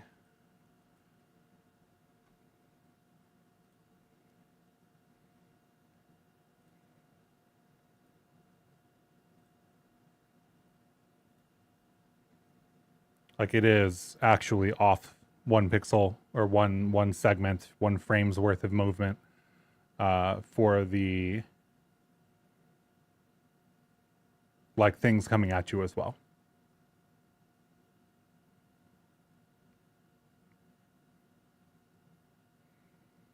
One thing we could do here is have two colliders. Have a collider like at the top that's a circle, and a collider that is the base, that is the rectangle. I don't actually think that that's that important. Like if you wanted to do that, it's pretty clear how to do that, you know? Like pick the position, create the collider, do the check. It's the same thing. So I think repeating it isn't useful. It is, like you said, like lagging one frame behind.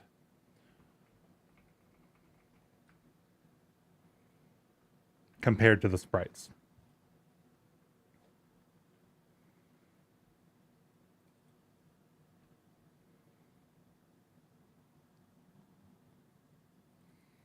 I guess pipes to the left is a terrible name for this. So I'm going to start with shift pipes to the left.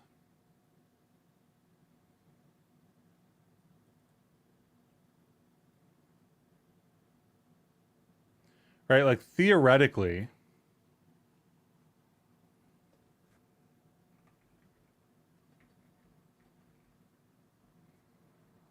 this check collisions is getting some information, right?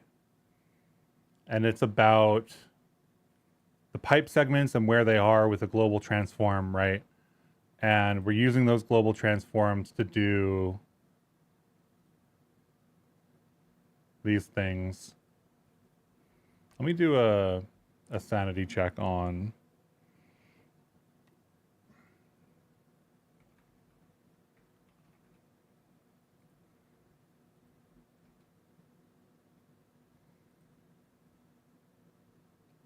creates a 2D vector from the x and y elements of self discarding z. Yes. Okay. I just wanted to make sure that this wasn't rounding or anything. It does what I think it does. Yeah, so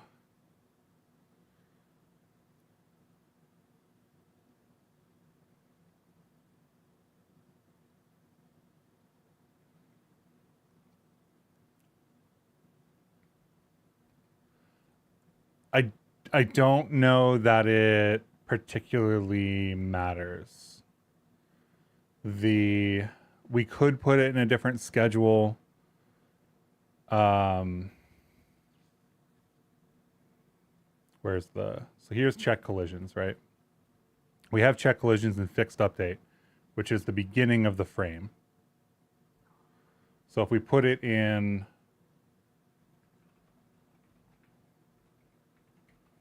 post update,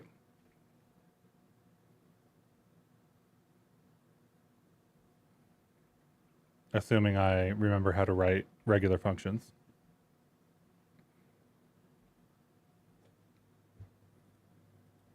Right, like you still see it delaying, so to speak. So we could like really test this, right, and do last.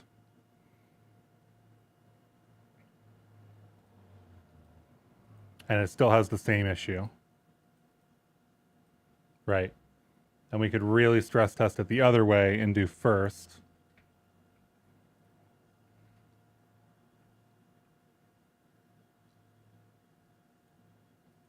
And it still has the same issue.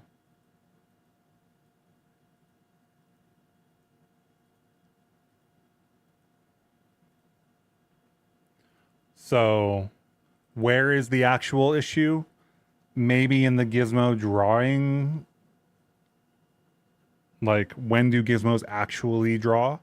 Because they don't draw when we set them up, right? I think they started being immediate and they gradually transformed into being retained. And now they are kind of like an arbitrary line drawing API. So my understanding of like when they're supposed to render has not quite updated with that change.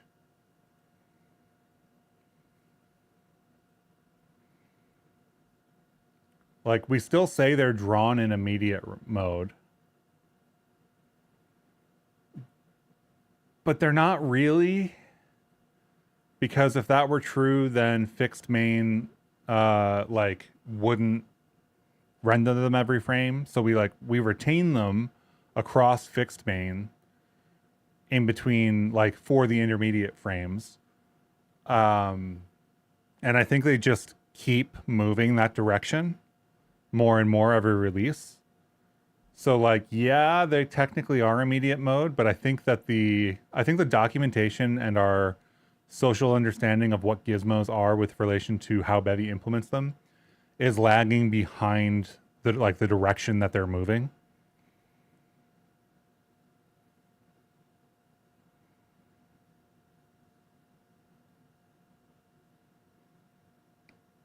And like when you think about it like that, right? There's a number of things that come up, right? First of all, I, for the most part, don't really think that people are going to be using Bevy's built-in AABB 2Ds to do collision. They can, And I think for simple games, it's like reasonable, right?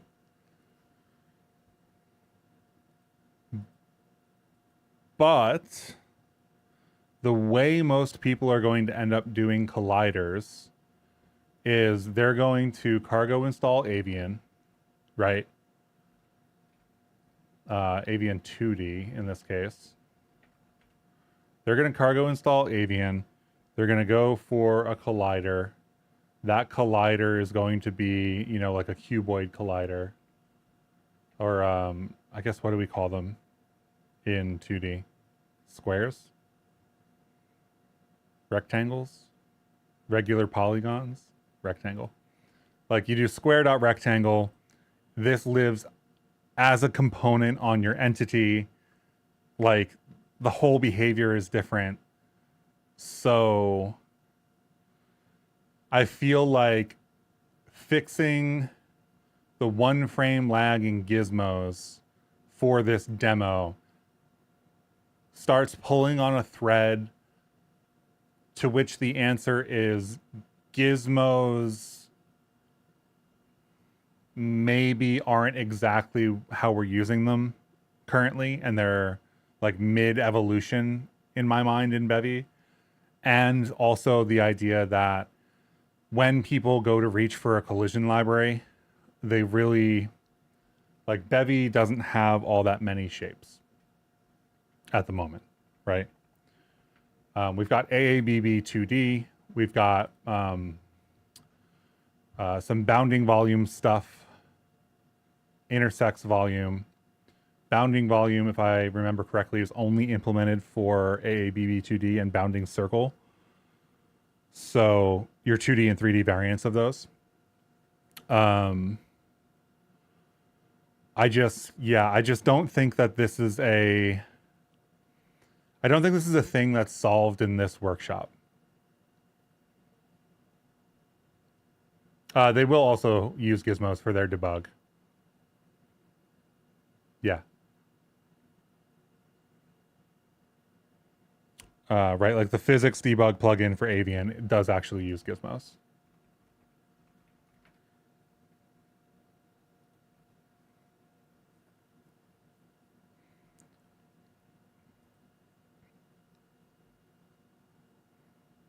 So I think we leave it because pulling at this thread ends up with like a whole bunch of other stuff coming along.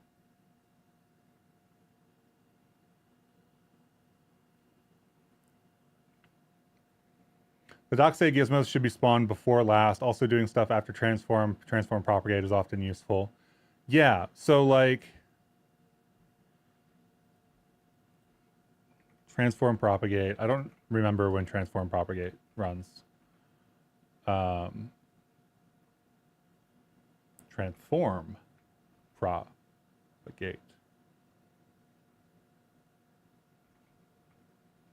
Propagate. Oh, I'm 0.15 too.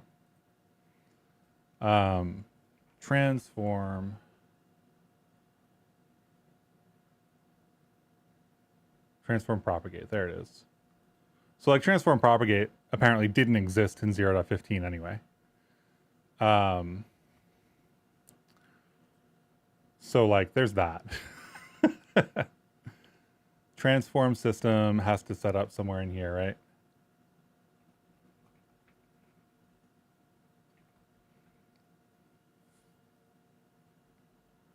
Add transform systems to startup so the first update is correct, so to speak.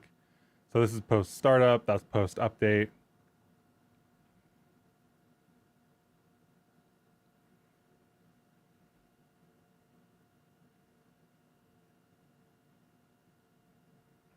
You think it existed? You think this specifically existed?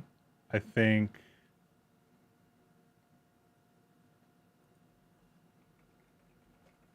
Let's find out.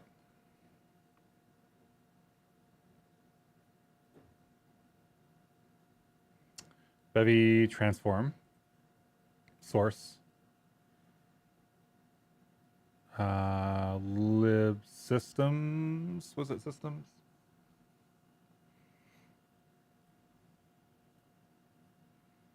Plugin. Plugins.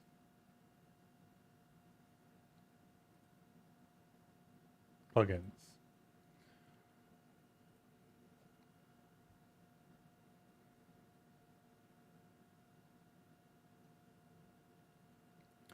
So 11 months ago, it was involved in a refactor. So it's at least since, 0.12 or something.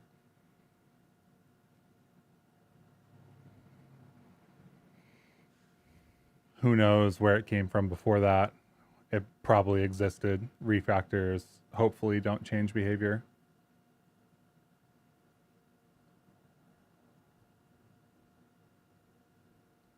This was in Bevy transform source lib at one point.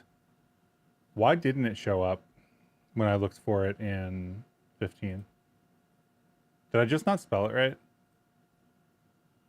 I could have just not spelled it right. So yeah, it's definitely here. And it doesn't look like it's changed behavior either.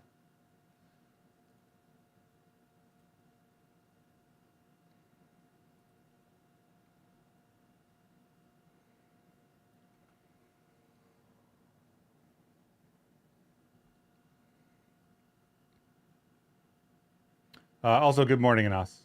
Nice to see you. Avian colliders also lag behind in your experience. Maybe they use gizmos. They definitely do. I was saying that earlier. Yeah, I think that it probably doesn't matter.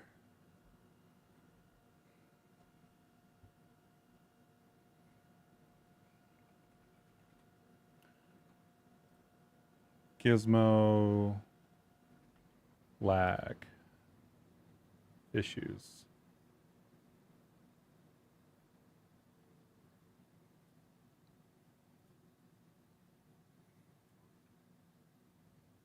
(2023) affix.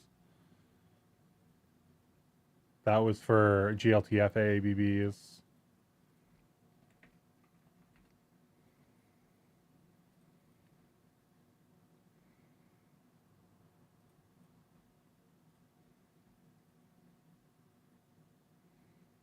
This doesn't seem right anymore.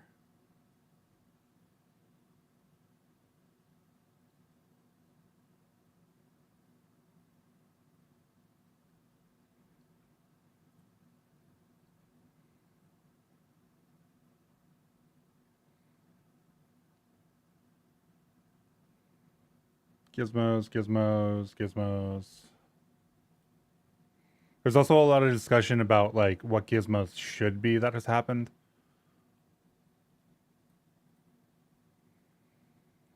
Like originally gizmos were like literally just some gizmos that were like immediate and rendered when you rendered them in frame and stuff like that.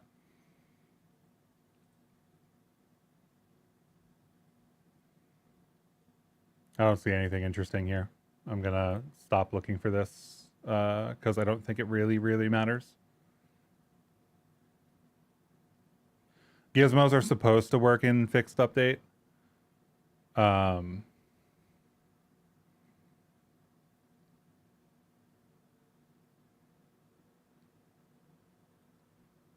Yeah, anyway.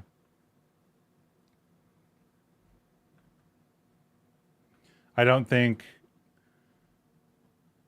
fixing one frame gizmo lag fits into this workshop is really where I land on that. It's like, it's pretty obvious in the sense of like, there isn't something in the docs that's like, hey, you should be putting your gizmos here. Like, you're supposed to be able to run gizmos in fixed update. That is an intentional, like, you're supposed to be able to do this.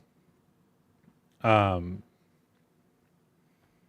if that's the default behavior and this is an intended place for you to be able to do it, then if there is a bug, if that is considered a bug at all, I don't even know if it's considered a bug, but if it is, then that's a bug in Bevy. That's not a workshop topic. And if it isn't a bug, then it's still a workshop topic. So I think the gizmos stay as they are.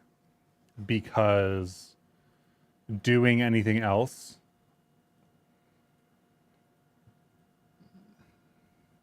it's not the right place to try to fix that, so to speak. It's interpolation though, not extrapolation. You think it's interpolation on the pipes? We can change that. That's actually a really like notable thing. So transform interpolation. This is on the corgi, so we can test it with the corgi. You might actually be right. Nope, definitely not on the corgi. The plugin I can remove entirely just to make sure that it's not affecting. Right, still does it, just looks jankier.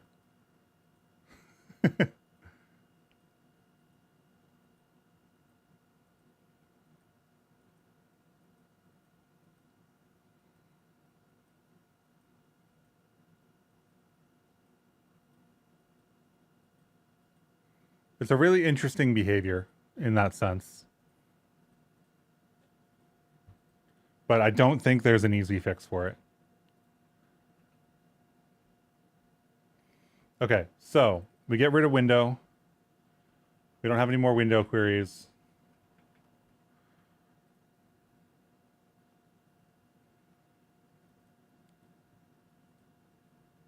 Floppy Corgi 2024 1616. We use noise. Do we actually use the noise? Because I think I saw a warning about it not being used. So pipe noise. Technically we have it. I don't think we use it.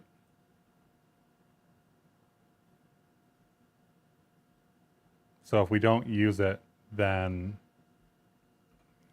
I think we get rid of it.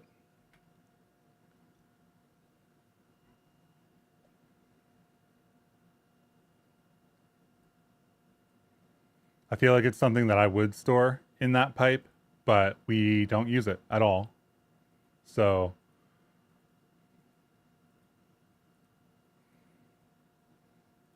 we also aren't running in release mode, is something else worth noting.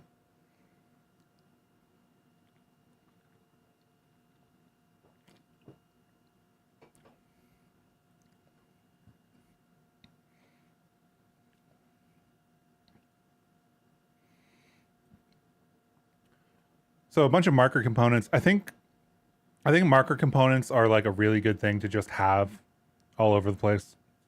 They're like extremely low cost. They're good for labeling. They're good for querying. They're good for picking the things that you want.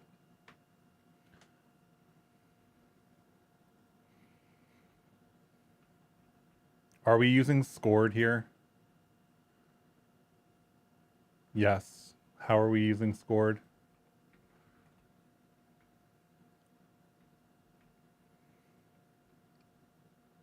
With point gate, without scored.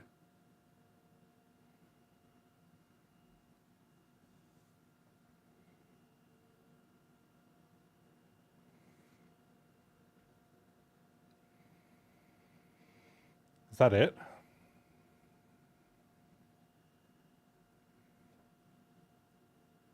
Do we not actually depend on this? Let me let this run first.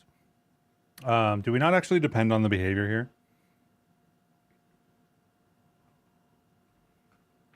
So points gate, right?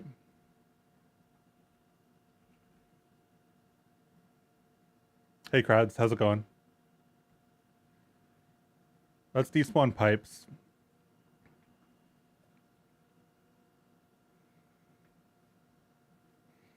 It's because we're not despawning them. That's why. So when we check for the collisions, we are inserting a like component to mark that points gate as having been like contributing to the score. We could remove the points gate entirely and despawn it. I think it's just two options, right?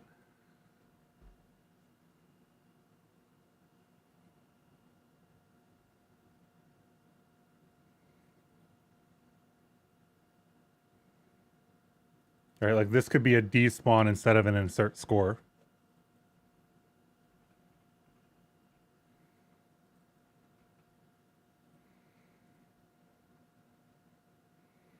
If the last two transitive dependencies would like to compile, that would be cool.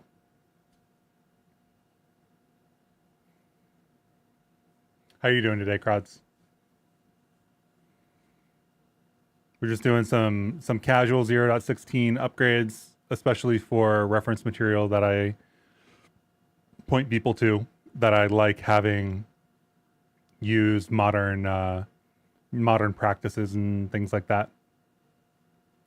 Your guess is just an optimization to avoid doing collision checking for already scored pipes.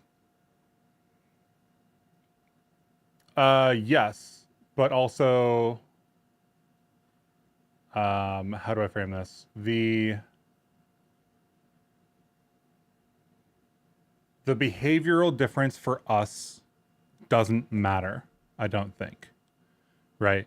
We can either despawn that gate, or we can add that component to the gate and filter it out of queries. A man who doesn't use try to spawn. I don't use try to spawn. I don't use try to spawn because I care a lot about not having a bunch of junk laying around. Right?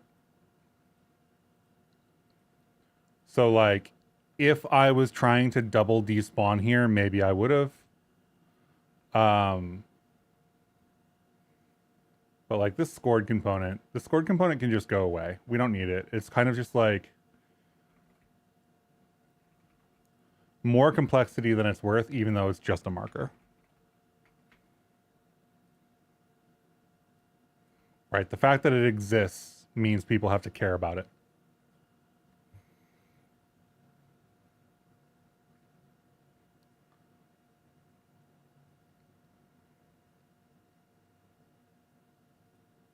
Unrelated, but what if low frame rate in the corgi is behind the pipe one frame and after it the other following frame, no collision during a frame? Continuous collision detection is, I think, out of scope. I think that the like frame to frame warping that you could encounter because something is in one place and not in another, like continuous collision detection is something that even like XPBD and Avian took a while to implement. And this being like flappy corgi, not like I don't know, Dark Souls. Like there's an expectation that we will be using simpler approaches. And like I said, once you want some of these like more complicated things, like continuous collision detection, I think that you end up reaching for Avian or something like that anyway. Right? If you worked out the speed of the pipes and the spacing, you could base the score on some function of those plus time alive plus speed of player to get the exact discrete score. You made it to the 201.21 pixel. Congratulations. Your corgi made it 32.7102 into the point gate.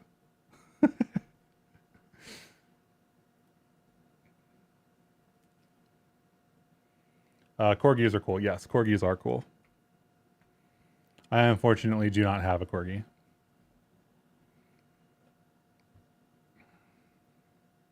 That's not what I wanted to check, though.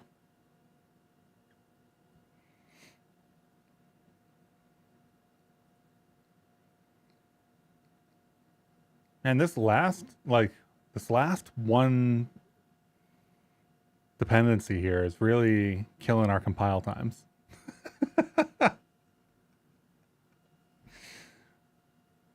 I think that's because I'm using Git dependencies, if I had to guess. Bevy transform interpolation will have a crates.io release at some point here.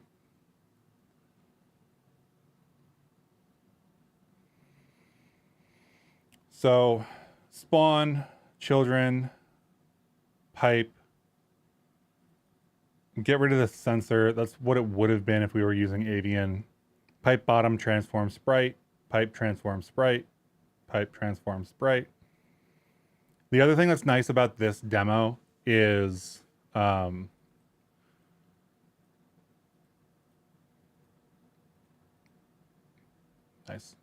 The other thing that's nice about this demo is that it works on multiple platforms.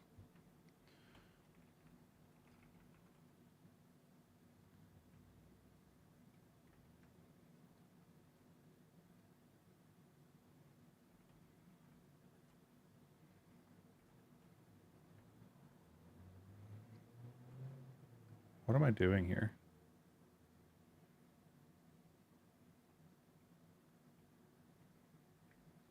Am I in the wrong directory?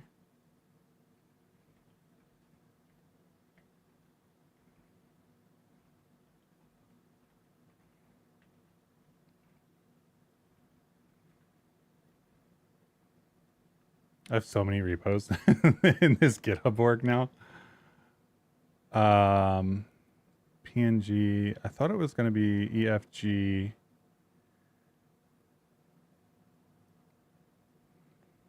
Oh no. Oh no. Oh, there we go. Okay. I named it Bevy.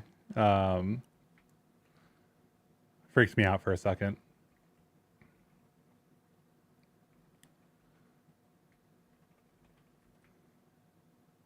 See if this runs. I haven't run this in a while. I haven't modified it either. I guess I say I haven't run this in a while. It's using RC2, so I ran it within the last 2 weeks. But I don't have my controller plugged in, so the game is just gonna basically crash. That's not what I wanted to do. I don't think I've ever literally wanted to click on a link in a terminal. It takes a long time for that to load if it's not release mode.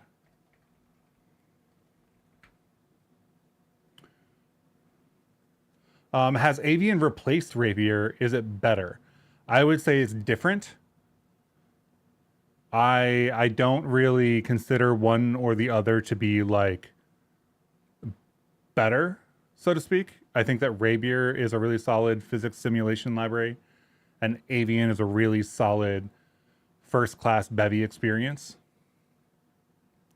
And that's kind of the line that I would see. Do I have? Okay, yeah. Here we go. So this is the Game Boy Advance version of literally the code that we were just working on, which is really cool. And part of the reason that I chose to not use like Avian or anything is because I was working with the Game Boy Advance and I wanted to run a Flappy Bird implementation on the Game Boy Advance. So using the AABB2D and stuff like that for collision means that all of this works, right? Like we're triggering points here. It's the same code.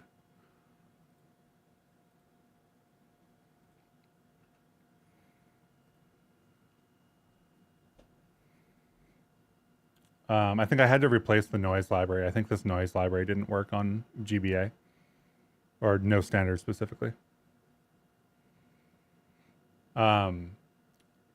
Yeah, I use Avian for all of my stuff because I'm not doing intense physics simulations, which I understand that Rapier is kind of better for.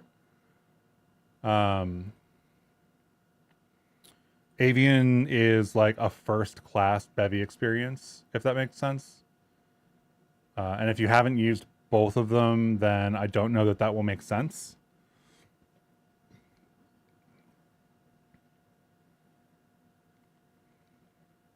Like, Rapier is a physics library, and if you were going to try to match the behavior between, let's say, a JavaScript implementation and a Rust implementation, Rapier might be better.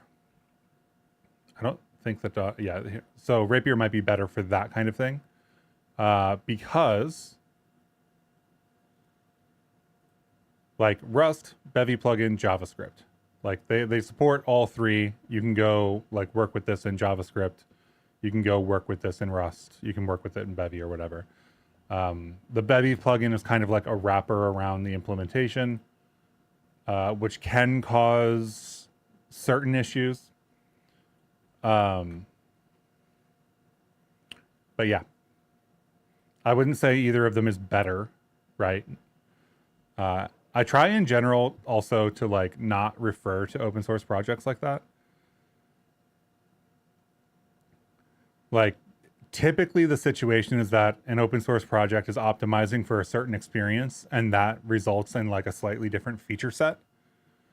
But saying one is better over the other sum total really isn't how things work most of the time.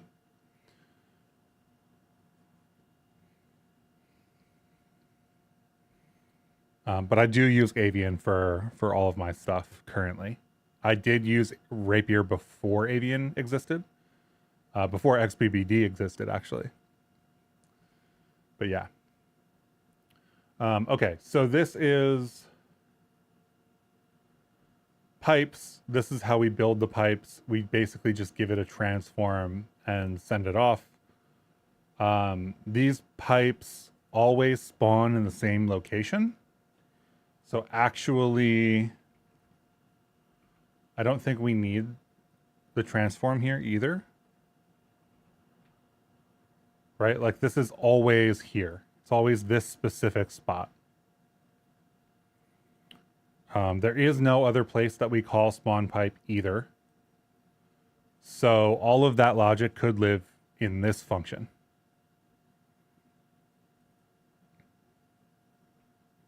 Because we just kind of like call this on a timer, right?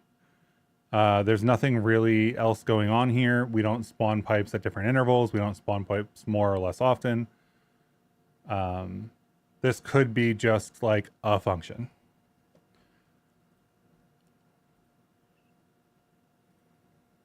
So the question then is it worth it?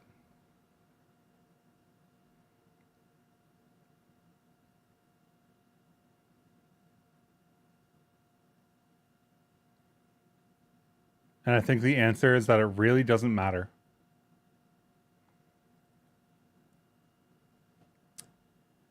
Implementing custom commands does mean that you could place more or fewer pipes.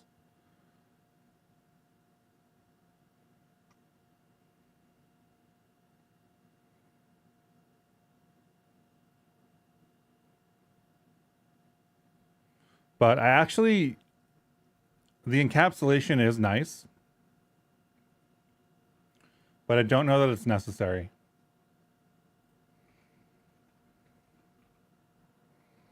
Right? Like if we take this function out of here, we move it to pipes, and this is, I mean, like this could be pipe plugin, right?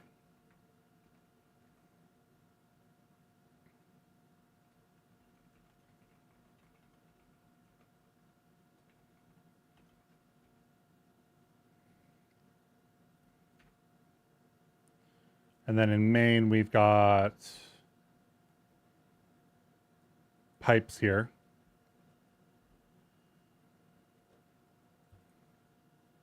And the despawn is completely encapsulated. I think the spawn is also completely encapsulated. So like this could come in here. Spawn pipes,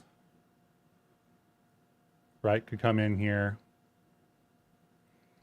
So we end up with, that's not what I wanted. Let's do app.add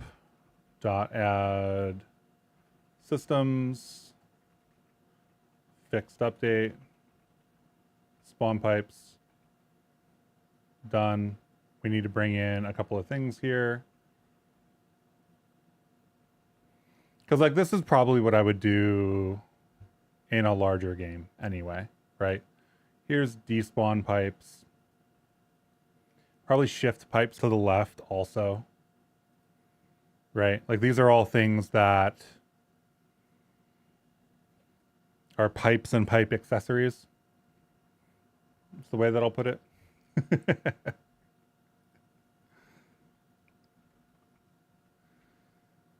right? Pipes, pipes, pipes. Here's a const.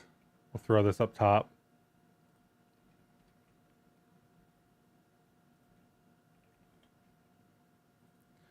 So then we get to teach plugins.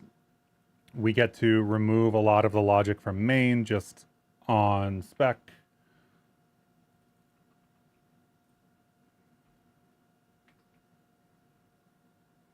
We get to default plugins.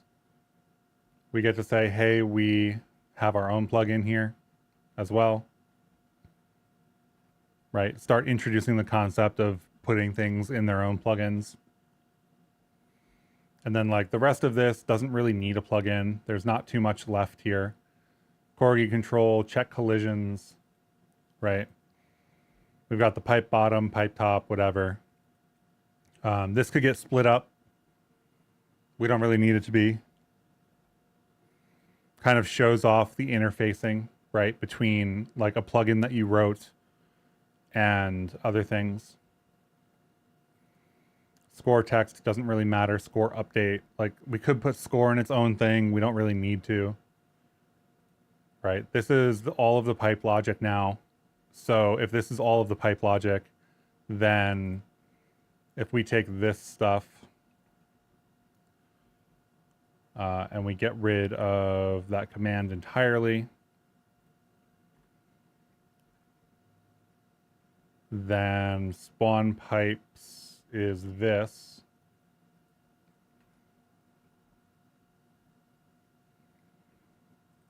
And this is commands.spawn, and this is the transform is always the same. We never need it to be anything else. So let's do let transform equals this. And this is res time, right? Time, res time. And I think people are more comfortable with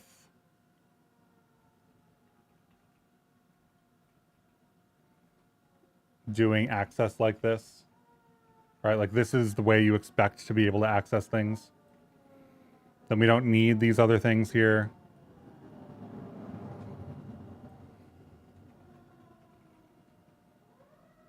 Right? This doesn't need to be here.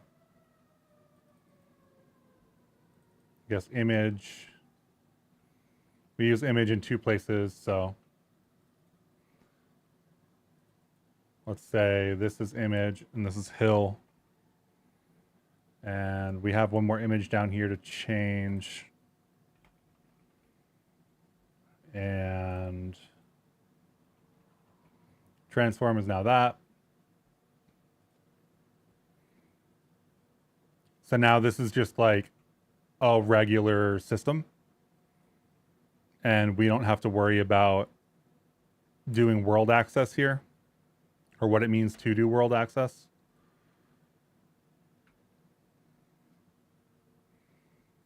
Let's stop running a release. We don't need to run a release.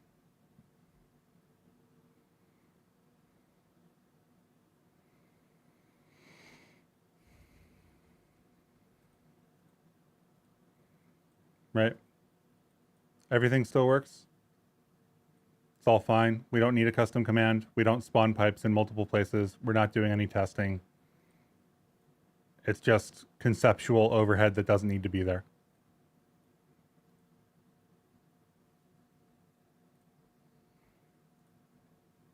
So I like this change. I think that spawn pipes, despawn pipes, shift pipes to the left is like an encapsulated set of pipe functionality. Like the pipes spawn, the pipes move across, the pipes despawn. So like if you're looking for something related to pipes, it's here. We don't need spawn pipe anymore. So we get to get rid of that concept. All of these components can come to the top. I'm like 50-50 on where to put these component definitions. In some cases, I've been putting them like right next to the system that uses them. And in other cases, I stack them all at the top.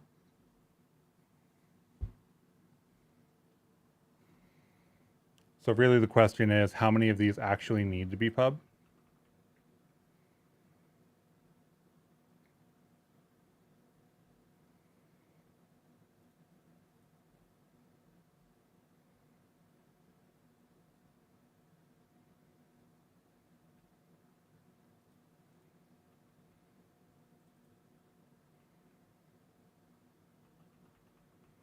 So score point isn't even used in pipes, right?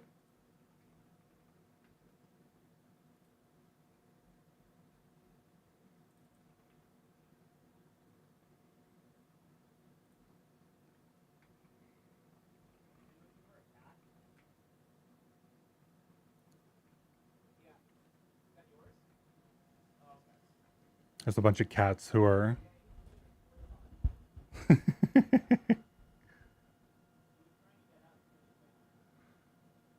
let's see.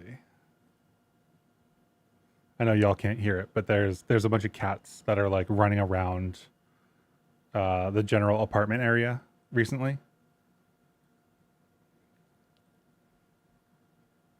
Okay, so end game, pipe bottom, pipe plugin, pipe top, point skate. So like all of these things are used, right? End game. Is end game supposed to come from pipes? Probably not. Right? Like end game doesn't belong in here. That comes back out to main.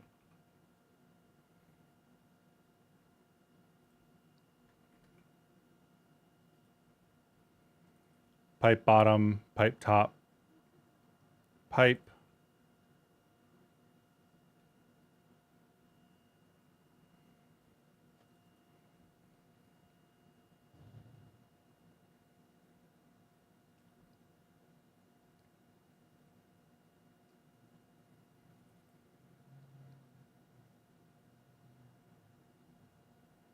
I think that's good. And then lib has the corgi size, the canvas size, some of these other constants. These constants are local to pipes. And then the rest of this is in here. So we end up with, the other question is like, should we set image settings default nearest? I think this isn't the way to do this anymore. I think image settings changed. So maybe I'll to do looking at that. Do we really need to change the window title? Is that like really relevant? You know, like, do we need to set the window plugin? Oh, actually, this is not necessary. So like this will be called the name of the binary, which is going to be floppy corgi anyway. I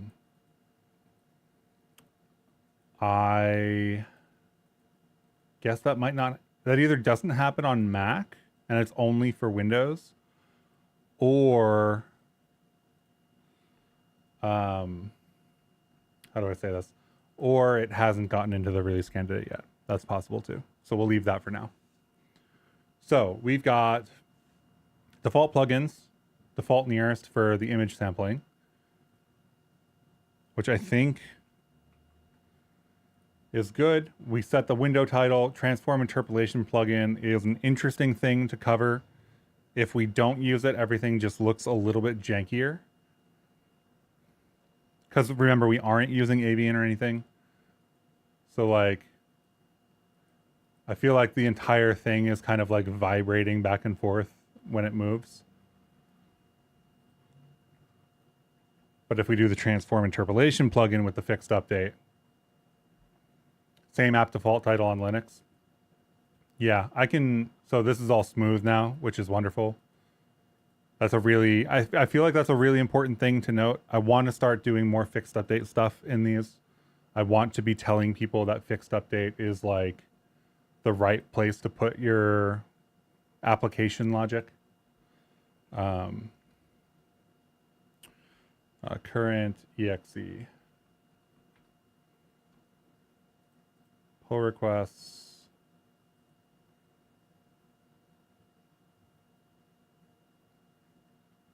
So this uses standard env current exe. This is in the 0.17 milestone, actually. I guess it didn't make it fast enough. Didn't make the cut. So we'll have to wait. We'll have to wait for another full release cycle, I guess.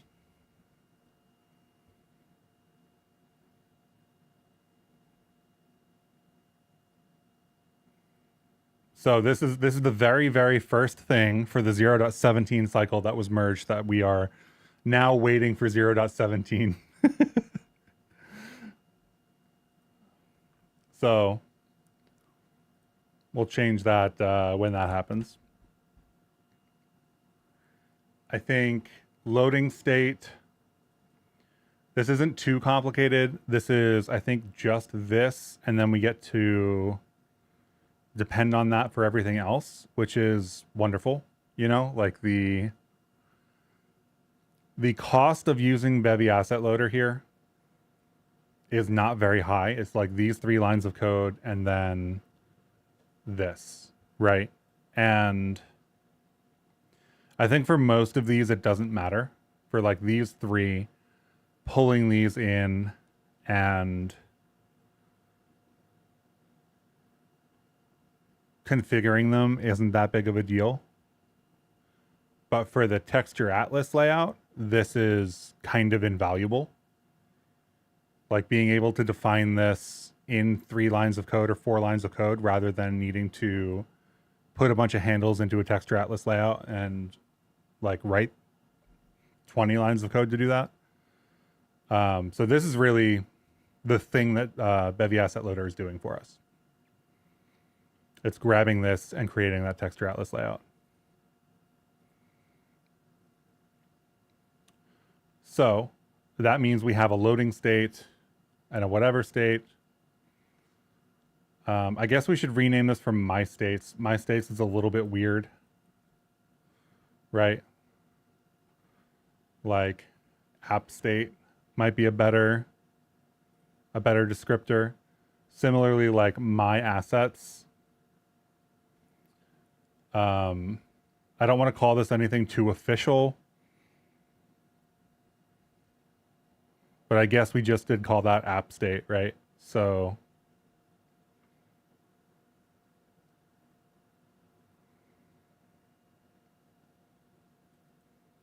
I guess we'll just call this my assets. It can't be assets because it would conflict in an undesirable way, even if it doesn't actually conflict. So then we get, when you move into onState next, we do setup and spawn text. Do we need spawn text? Do we really need that to be like a completely separate thing? I don't think so. I think we can just dunk this into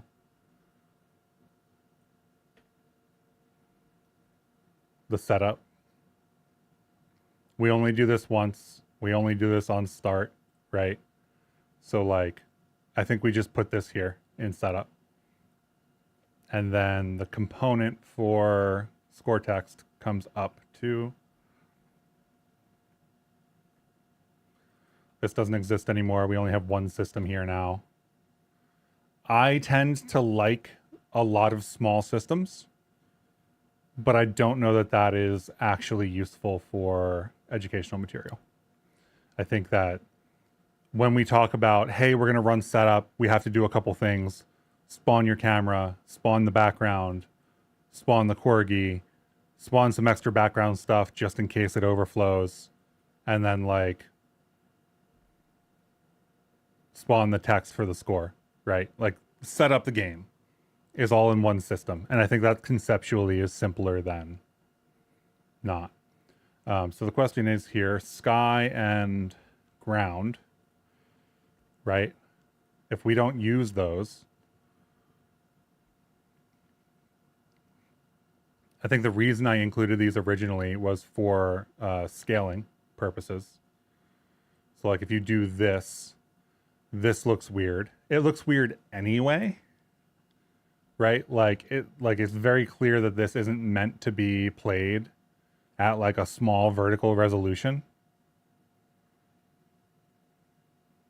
You think multiple small systems is better for multi-threading?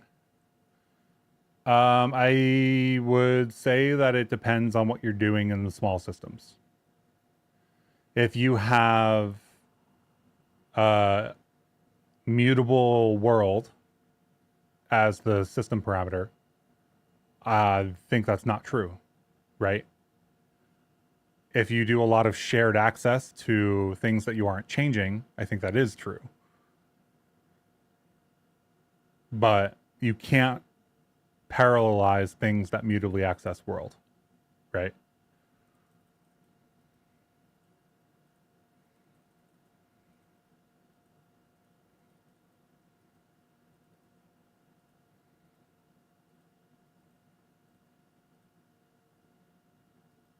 So interesting note that the canvas size is smaller than the background. Like the background isn't necessarily supposed to be like that. It is not critical to have these because the only thing it really does for you is make this view better.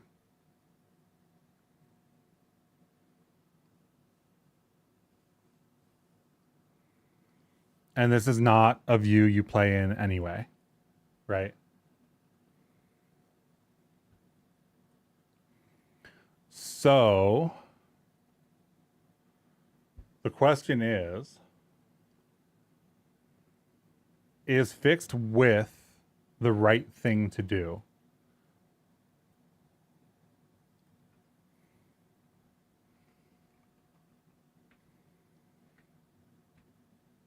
This is fixed horizontal right now for the scaling mode.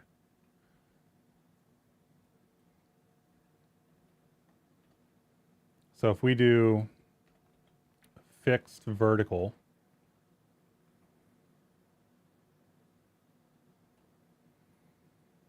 viewport height, canvas size, then we run into the same issue with it being too wide instead. So I think at the end of the day, this is kind of just like a trade-off, right? Like, do you want to show left and right? Or do you want to show up and down? Right? I think you can break the game by making it too horizontally small. You can't break the game by making it too vertically small. So I think that the fixed horizontal is the right move.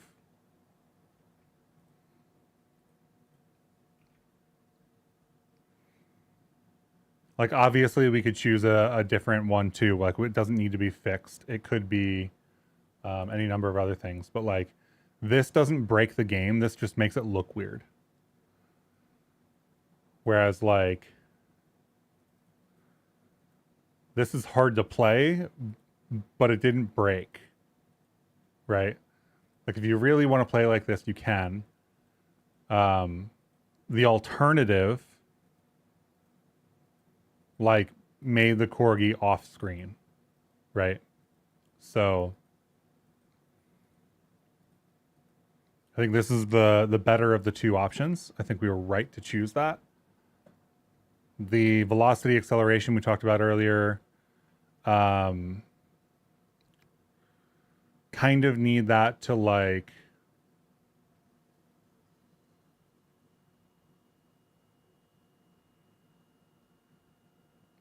be updated. Like this isn't supposed to accurately model gravity. It's just supposed to accurately model like an accelerating push down. But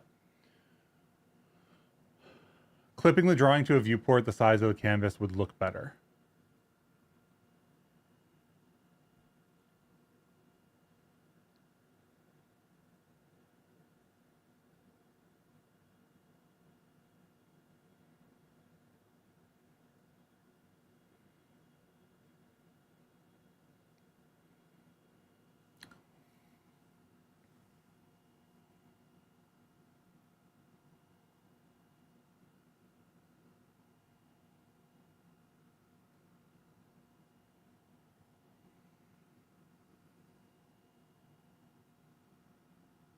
Trying to imagine that in my head, right? Because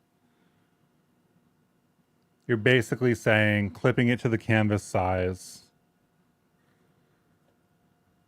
I think we would need post-processing to do that. I don't think we get that for free.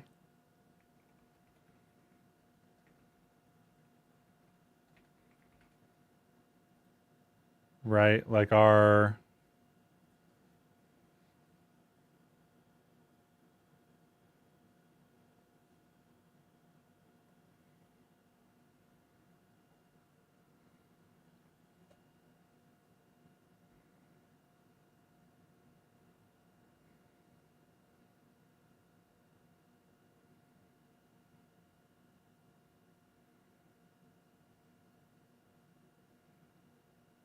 Black bars are the top, bottom, left, right, depending on the aspect ratio of the window.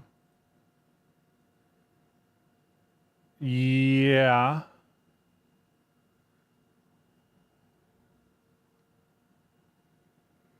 I think the solution for that would mean that we would have to do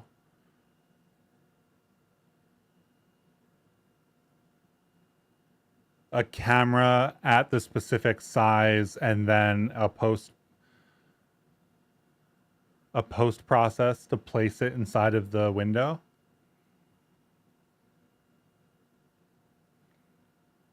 And I don't think that fits.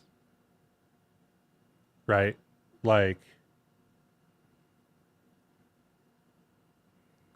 I think awkward window sizes aren't what this workshop is trying to teach. I think it's just like a, if you happen to do this, what's the option that we want to choose? We can also keep the aspect ratio.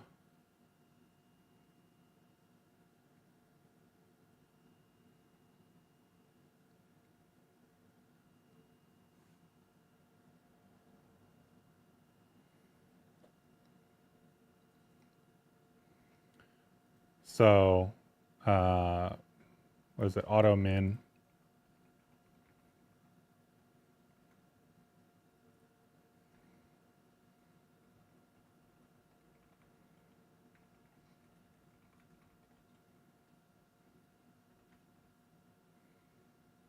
Min width is canvas size.x. I'm just going to show both of them is what I'm going to do. I'm going to, rather than just standing here and being like, auto min would do this, auto max would do that. I'm just going to say, this is what the behaviors actually are for stream. So here's min.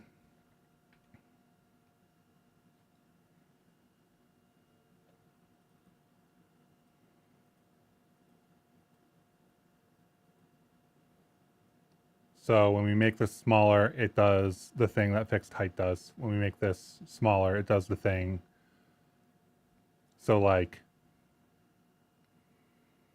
this is when the black bars would kind of be useful, I guess. Like everything to the left and the right would be black bars.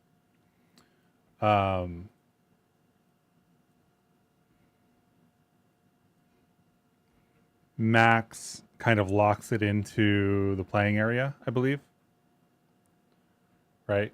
Like you can make it too small and you can make it too small. But this locks it more or less to like the playing area. So really at the end of the day, it's whatever you think is best. I think actually max probably works best for us because then we can get rid of the ground and stuff.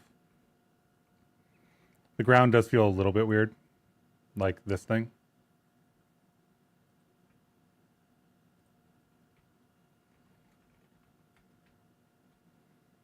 I don't know why I had a component called ground on there.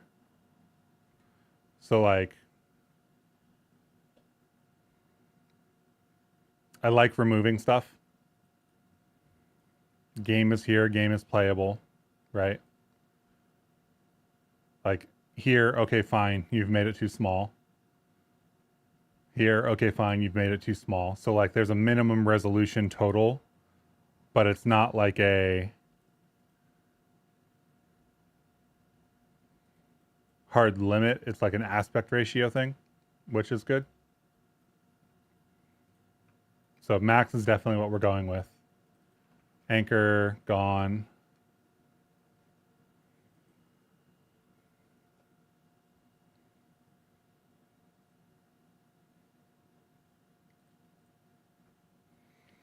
This is a rectangle for the background material. That feels weird, right?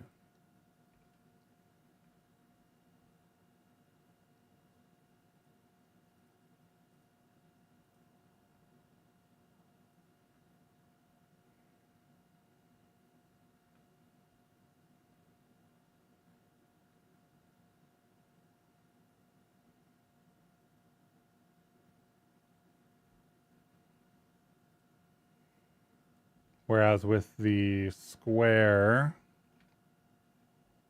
because this isn't a square, the background I don't think is a square. Or actually, it might be a square. I think the background actually is a square. That's why. Yeah, background actually a square. So should be a square when we render it. We want it to be at least X size. So that's just the way that that should be. Otherwise it gets like weirdly compressed vertically. This is great. Color texture is an okay name for this. I don't really care one way or the other. I don't think it really matters. Sprite, splat, image, texture atlas, animation timer. Animation timer is something that we come up with and decide that every 0.1 seconds, the corgi is going to animate to the next frame. So we end up with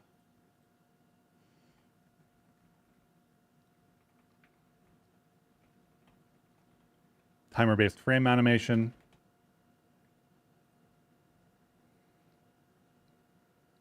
I don't really think gravity and acceleration, mouse input technically, but shrug. Collision checking, feature flags. Collision checking, feature flags, custom shader, UV scroll. I think these are the interesting things. Like technically, yes, there's also scorekeeping, there's also UI, there's also some other stuff. This comes down to 500 lines of code, approximately.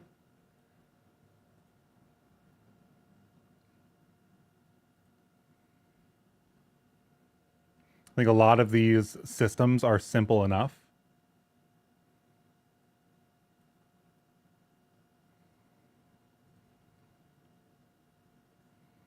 This is mute text span. Cool. Yeah, like update score. Cool. Check inbounds. Make sure the player is inbounds. Like very small, very straightforward. Check collisions. Probably collision checking is probably a video. The corgi control probably gets merged with something else. This is such a simple system. The gravity application, I'm going to clean this up later. The sprite animation probably gets its own video.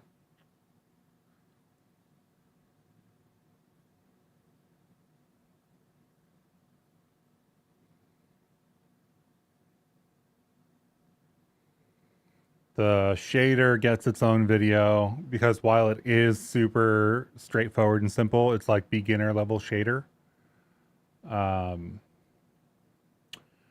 Observers, great. Not the best way to reset the game, but totally works. I think that the like having a reset system of some kind, or like we don't have this corgi set up to respawn. We could do disabled entity and then like create a new instantiation of the disabled entity. Is that too much for this kind of game? Yeah, I think so.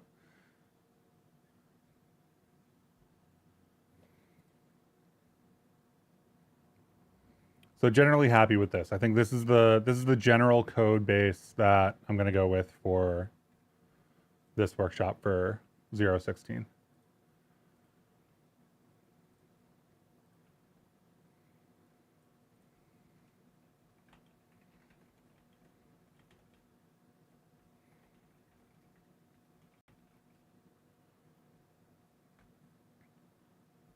What time is it? I'm starting to feel like I need lunch.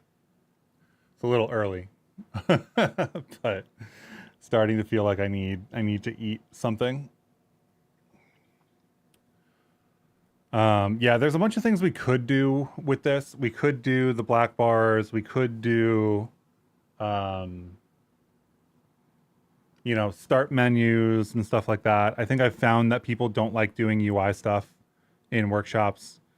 I think if people are going to do UI stuff, they're going to look for like a UI workshop, not a workshop that includes UI. I think maybe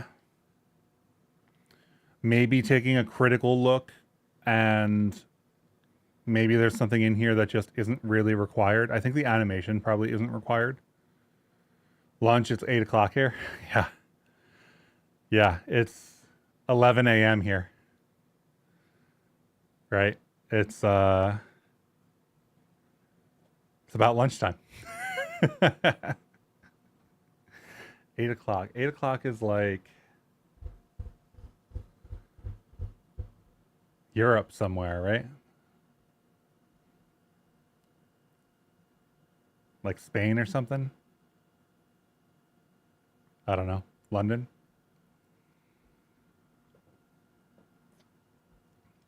I guess that's what, UTC +1 or something? I forget. Time zones, daylight savings really messes with me.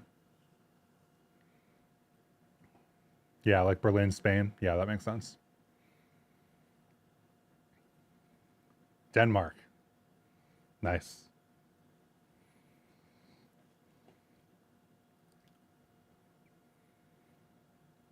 Cool. Yeah, I think I have a to-do to clean this up.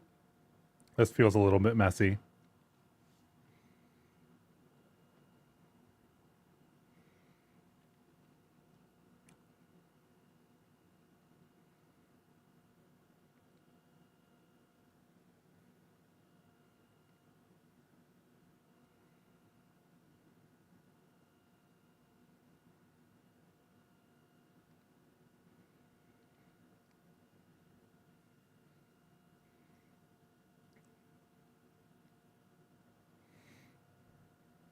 I guess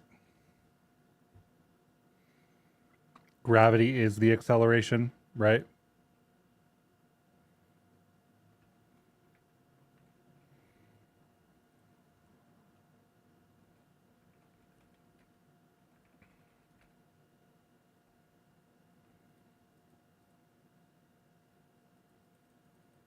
I think this is the problem with that.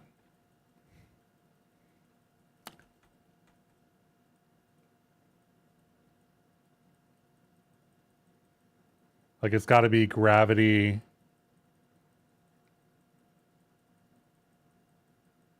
over the delta time. I guess gravity is massive though, so let's do 9.8, I guess.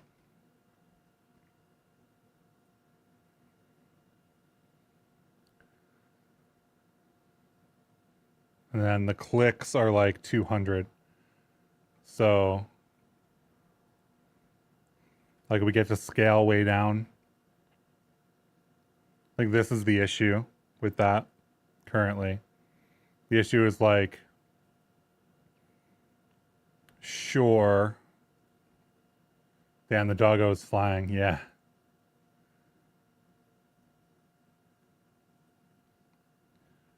I think the issue with this is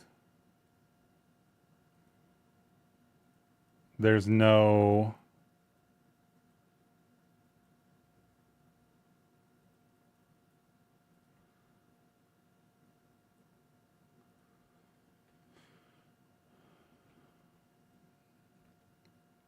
I don't really want the acceleration to be constant.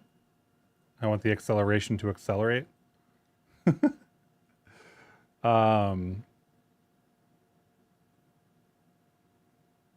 Where's the 2? Here's 2.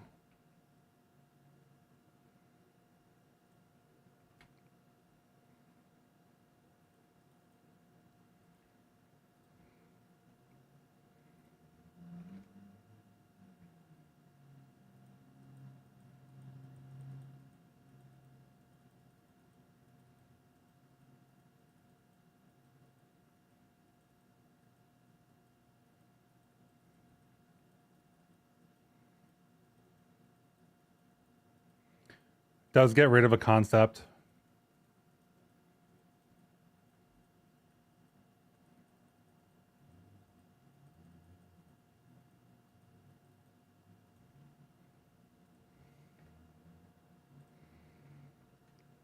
Right, we don't need to store the acceleration if the acceleration is constant.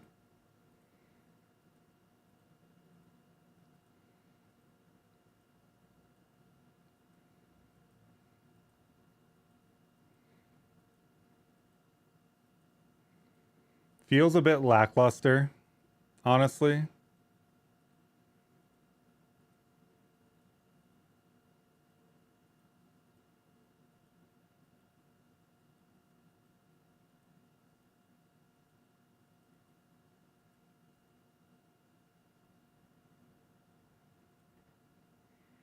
First derivative of acceleration, second of speed, third of position is jerk. So uh, we were defining gravity as the jerk. I don't think I've ever used jerk before.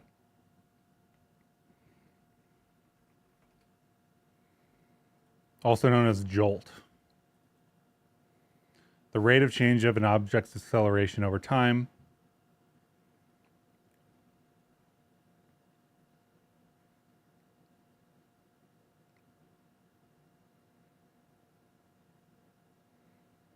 First, time derivative of acceleration, second of velocity, third of position. Which points to, like, we have the transform, we had the velocity, and then we had the acceleration, and then the jerk was defined.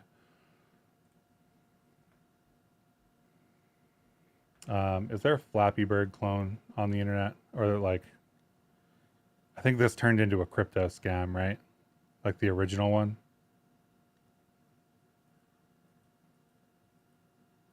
I guess the original one, assuming this is the original one,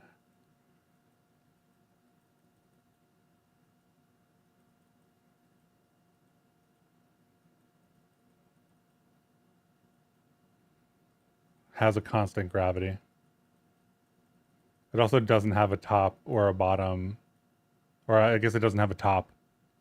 Um,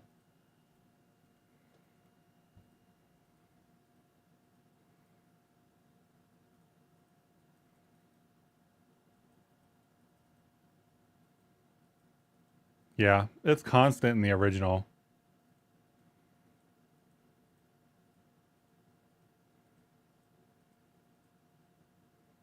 Their gaps are smaller.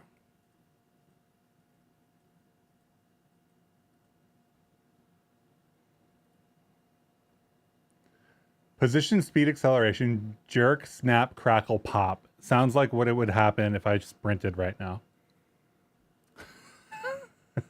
So it's a timeline of events. Um, are you being serious? Is it snap, crackle, and pop? Because, like, you could tell me that, and I wouldn't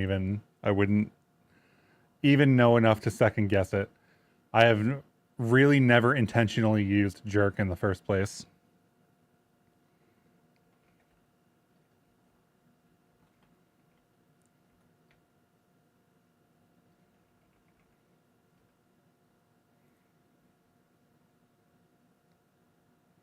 First, third, and second velocity, acceleration, and jerk. Higher order are less common, thus their names aren't standardized.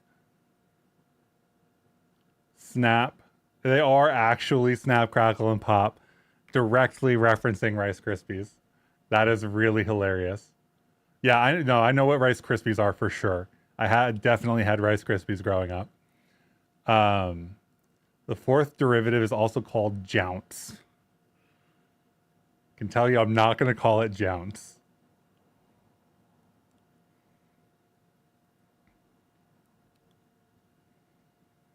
Civil engineering railway tracks involves the minimization of snap, particularly around bends. I guess that makes sense, right? When snap is constant, jerk changes linearly around smooth increase in radial acceleration, which means that people don't slap against the walls when you go around a corner. That's what I would guess that means.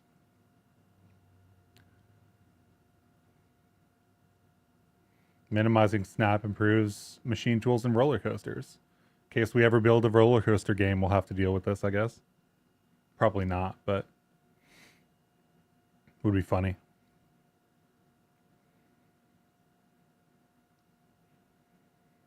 The final crackle. That's cool.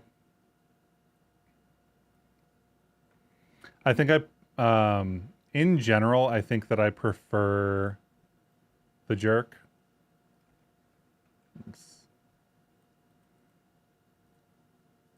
We don't do any directional. Our gaps are huge. I think that's a...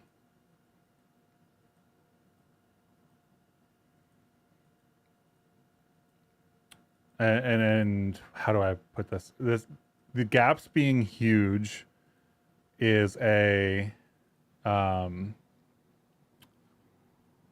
consequence of this being an educational tool and not Flappy Bird the game.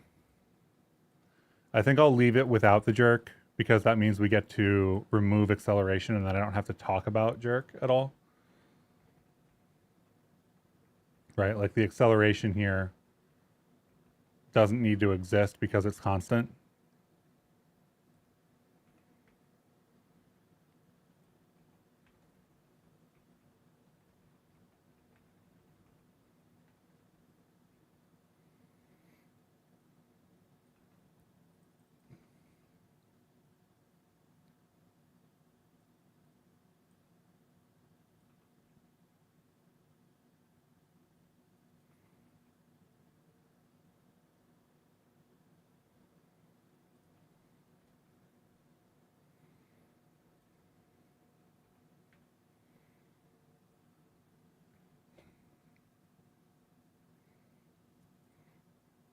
I do like the extra pull down. If I was going to ship this game, I think I would ship it with the second order derivative.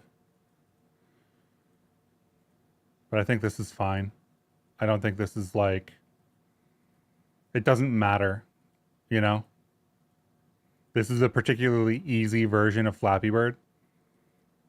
But the goal isn't to make like a hard game. The goal is to show off some Bevy stuff. So I think that's fine.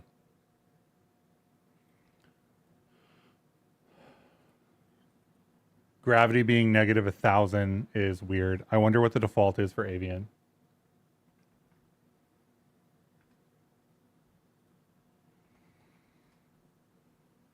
That's not what I wanted. Docs.rs/avian3D. Gravity. I guess we should look at the 2D, not 3D, but I'm curious about both. 9.81.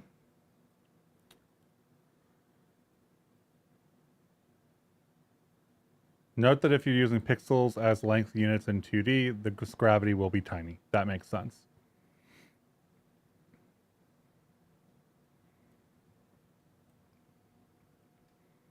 And that matches what we just saw. Gravity in this case is like the same thing in both of these. Avian 3D and Avian 2D are effectively repackagings of the same core code. So negative 9.1 or 9.81 meters per second squared. Let's get rid of that random 8 there. So it's like negative 1,000 pixels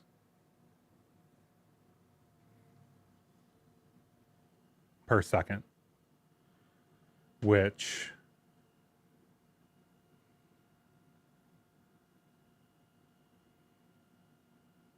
what our height is 480? No, 240. Canvas size 270. So technically, yeah, I think it's fine. I like the removal of acceleration there. I like the kind of constant of gravity rather than dealing with more stuff.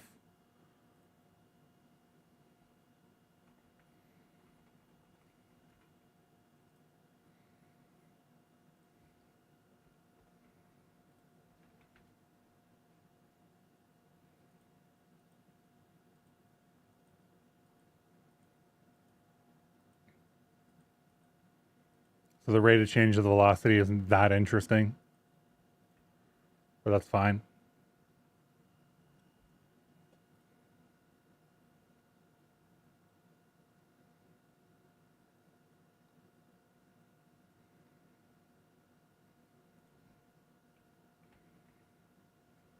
Cargo Clippy, maybe? Maybe I missed something? Nope, we're good.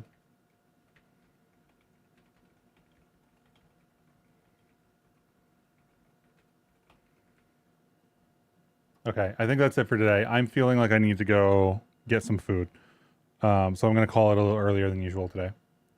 Original one impulse based. Original one impulse based. I don't know the answer to that. I would assume so. I would assume so because the original one is like a single click. I guess I just assumed it was impulse based, right?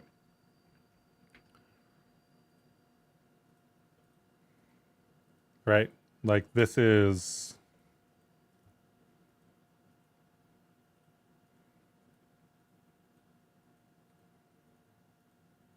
gravity and an impulse to me. I guess that's not strictly necessary. It's also an ad infested website.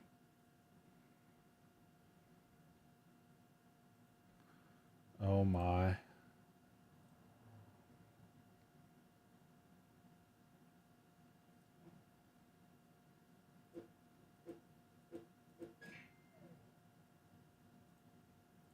I feel like this is the original. I feel like the other one is like that weird crypto scam.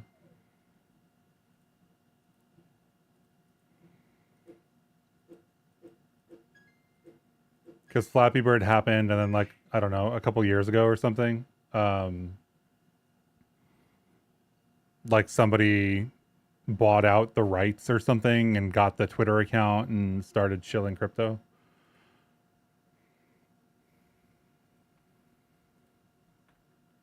And in any case, I don't actually know the answer.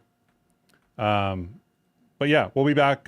Next stream will be Saturday. This Week in Bevy is on the channel now. So if you want to go watch that, that would be cool. And otherwise, I will see you all on Saturday. Have a great rest of your week.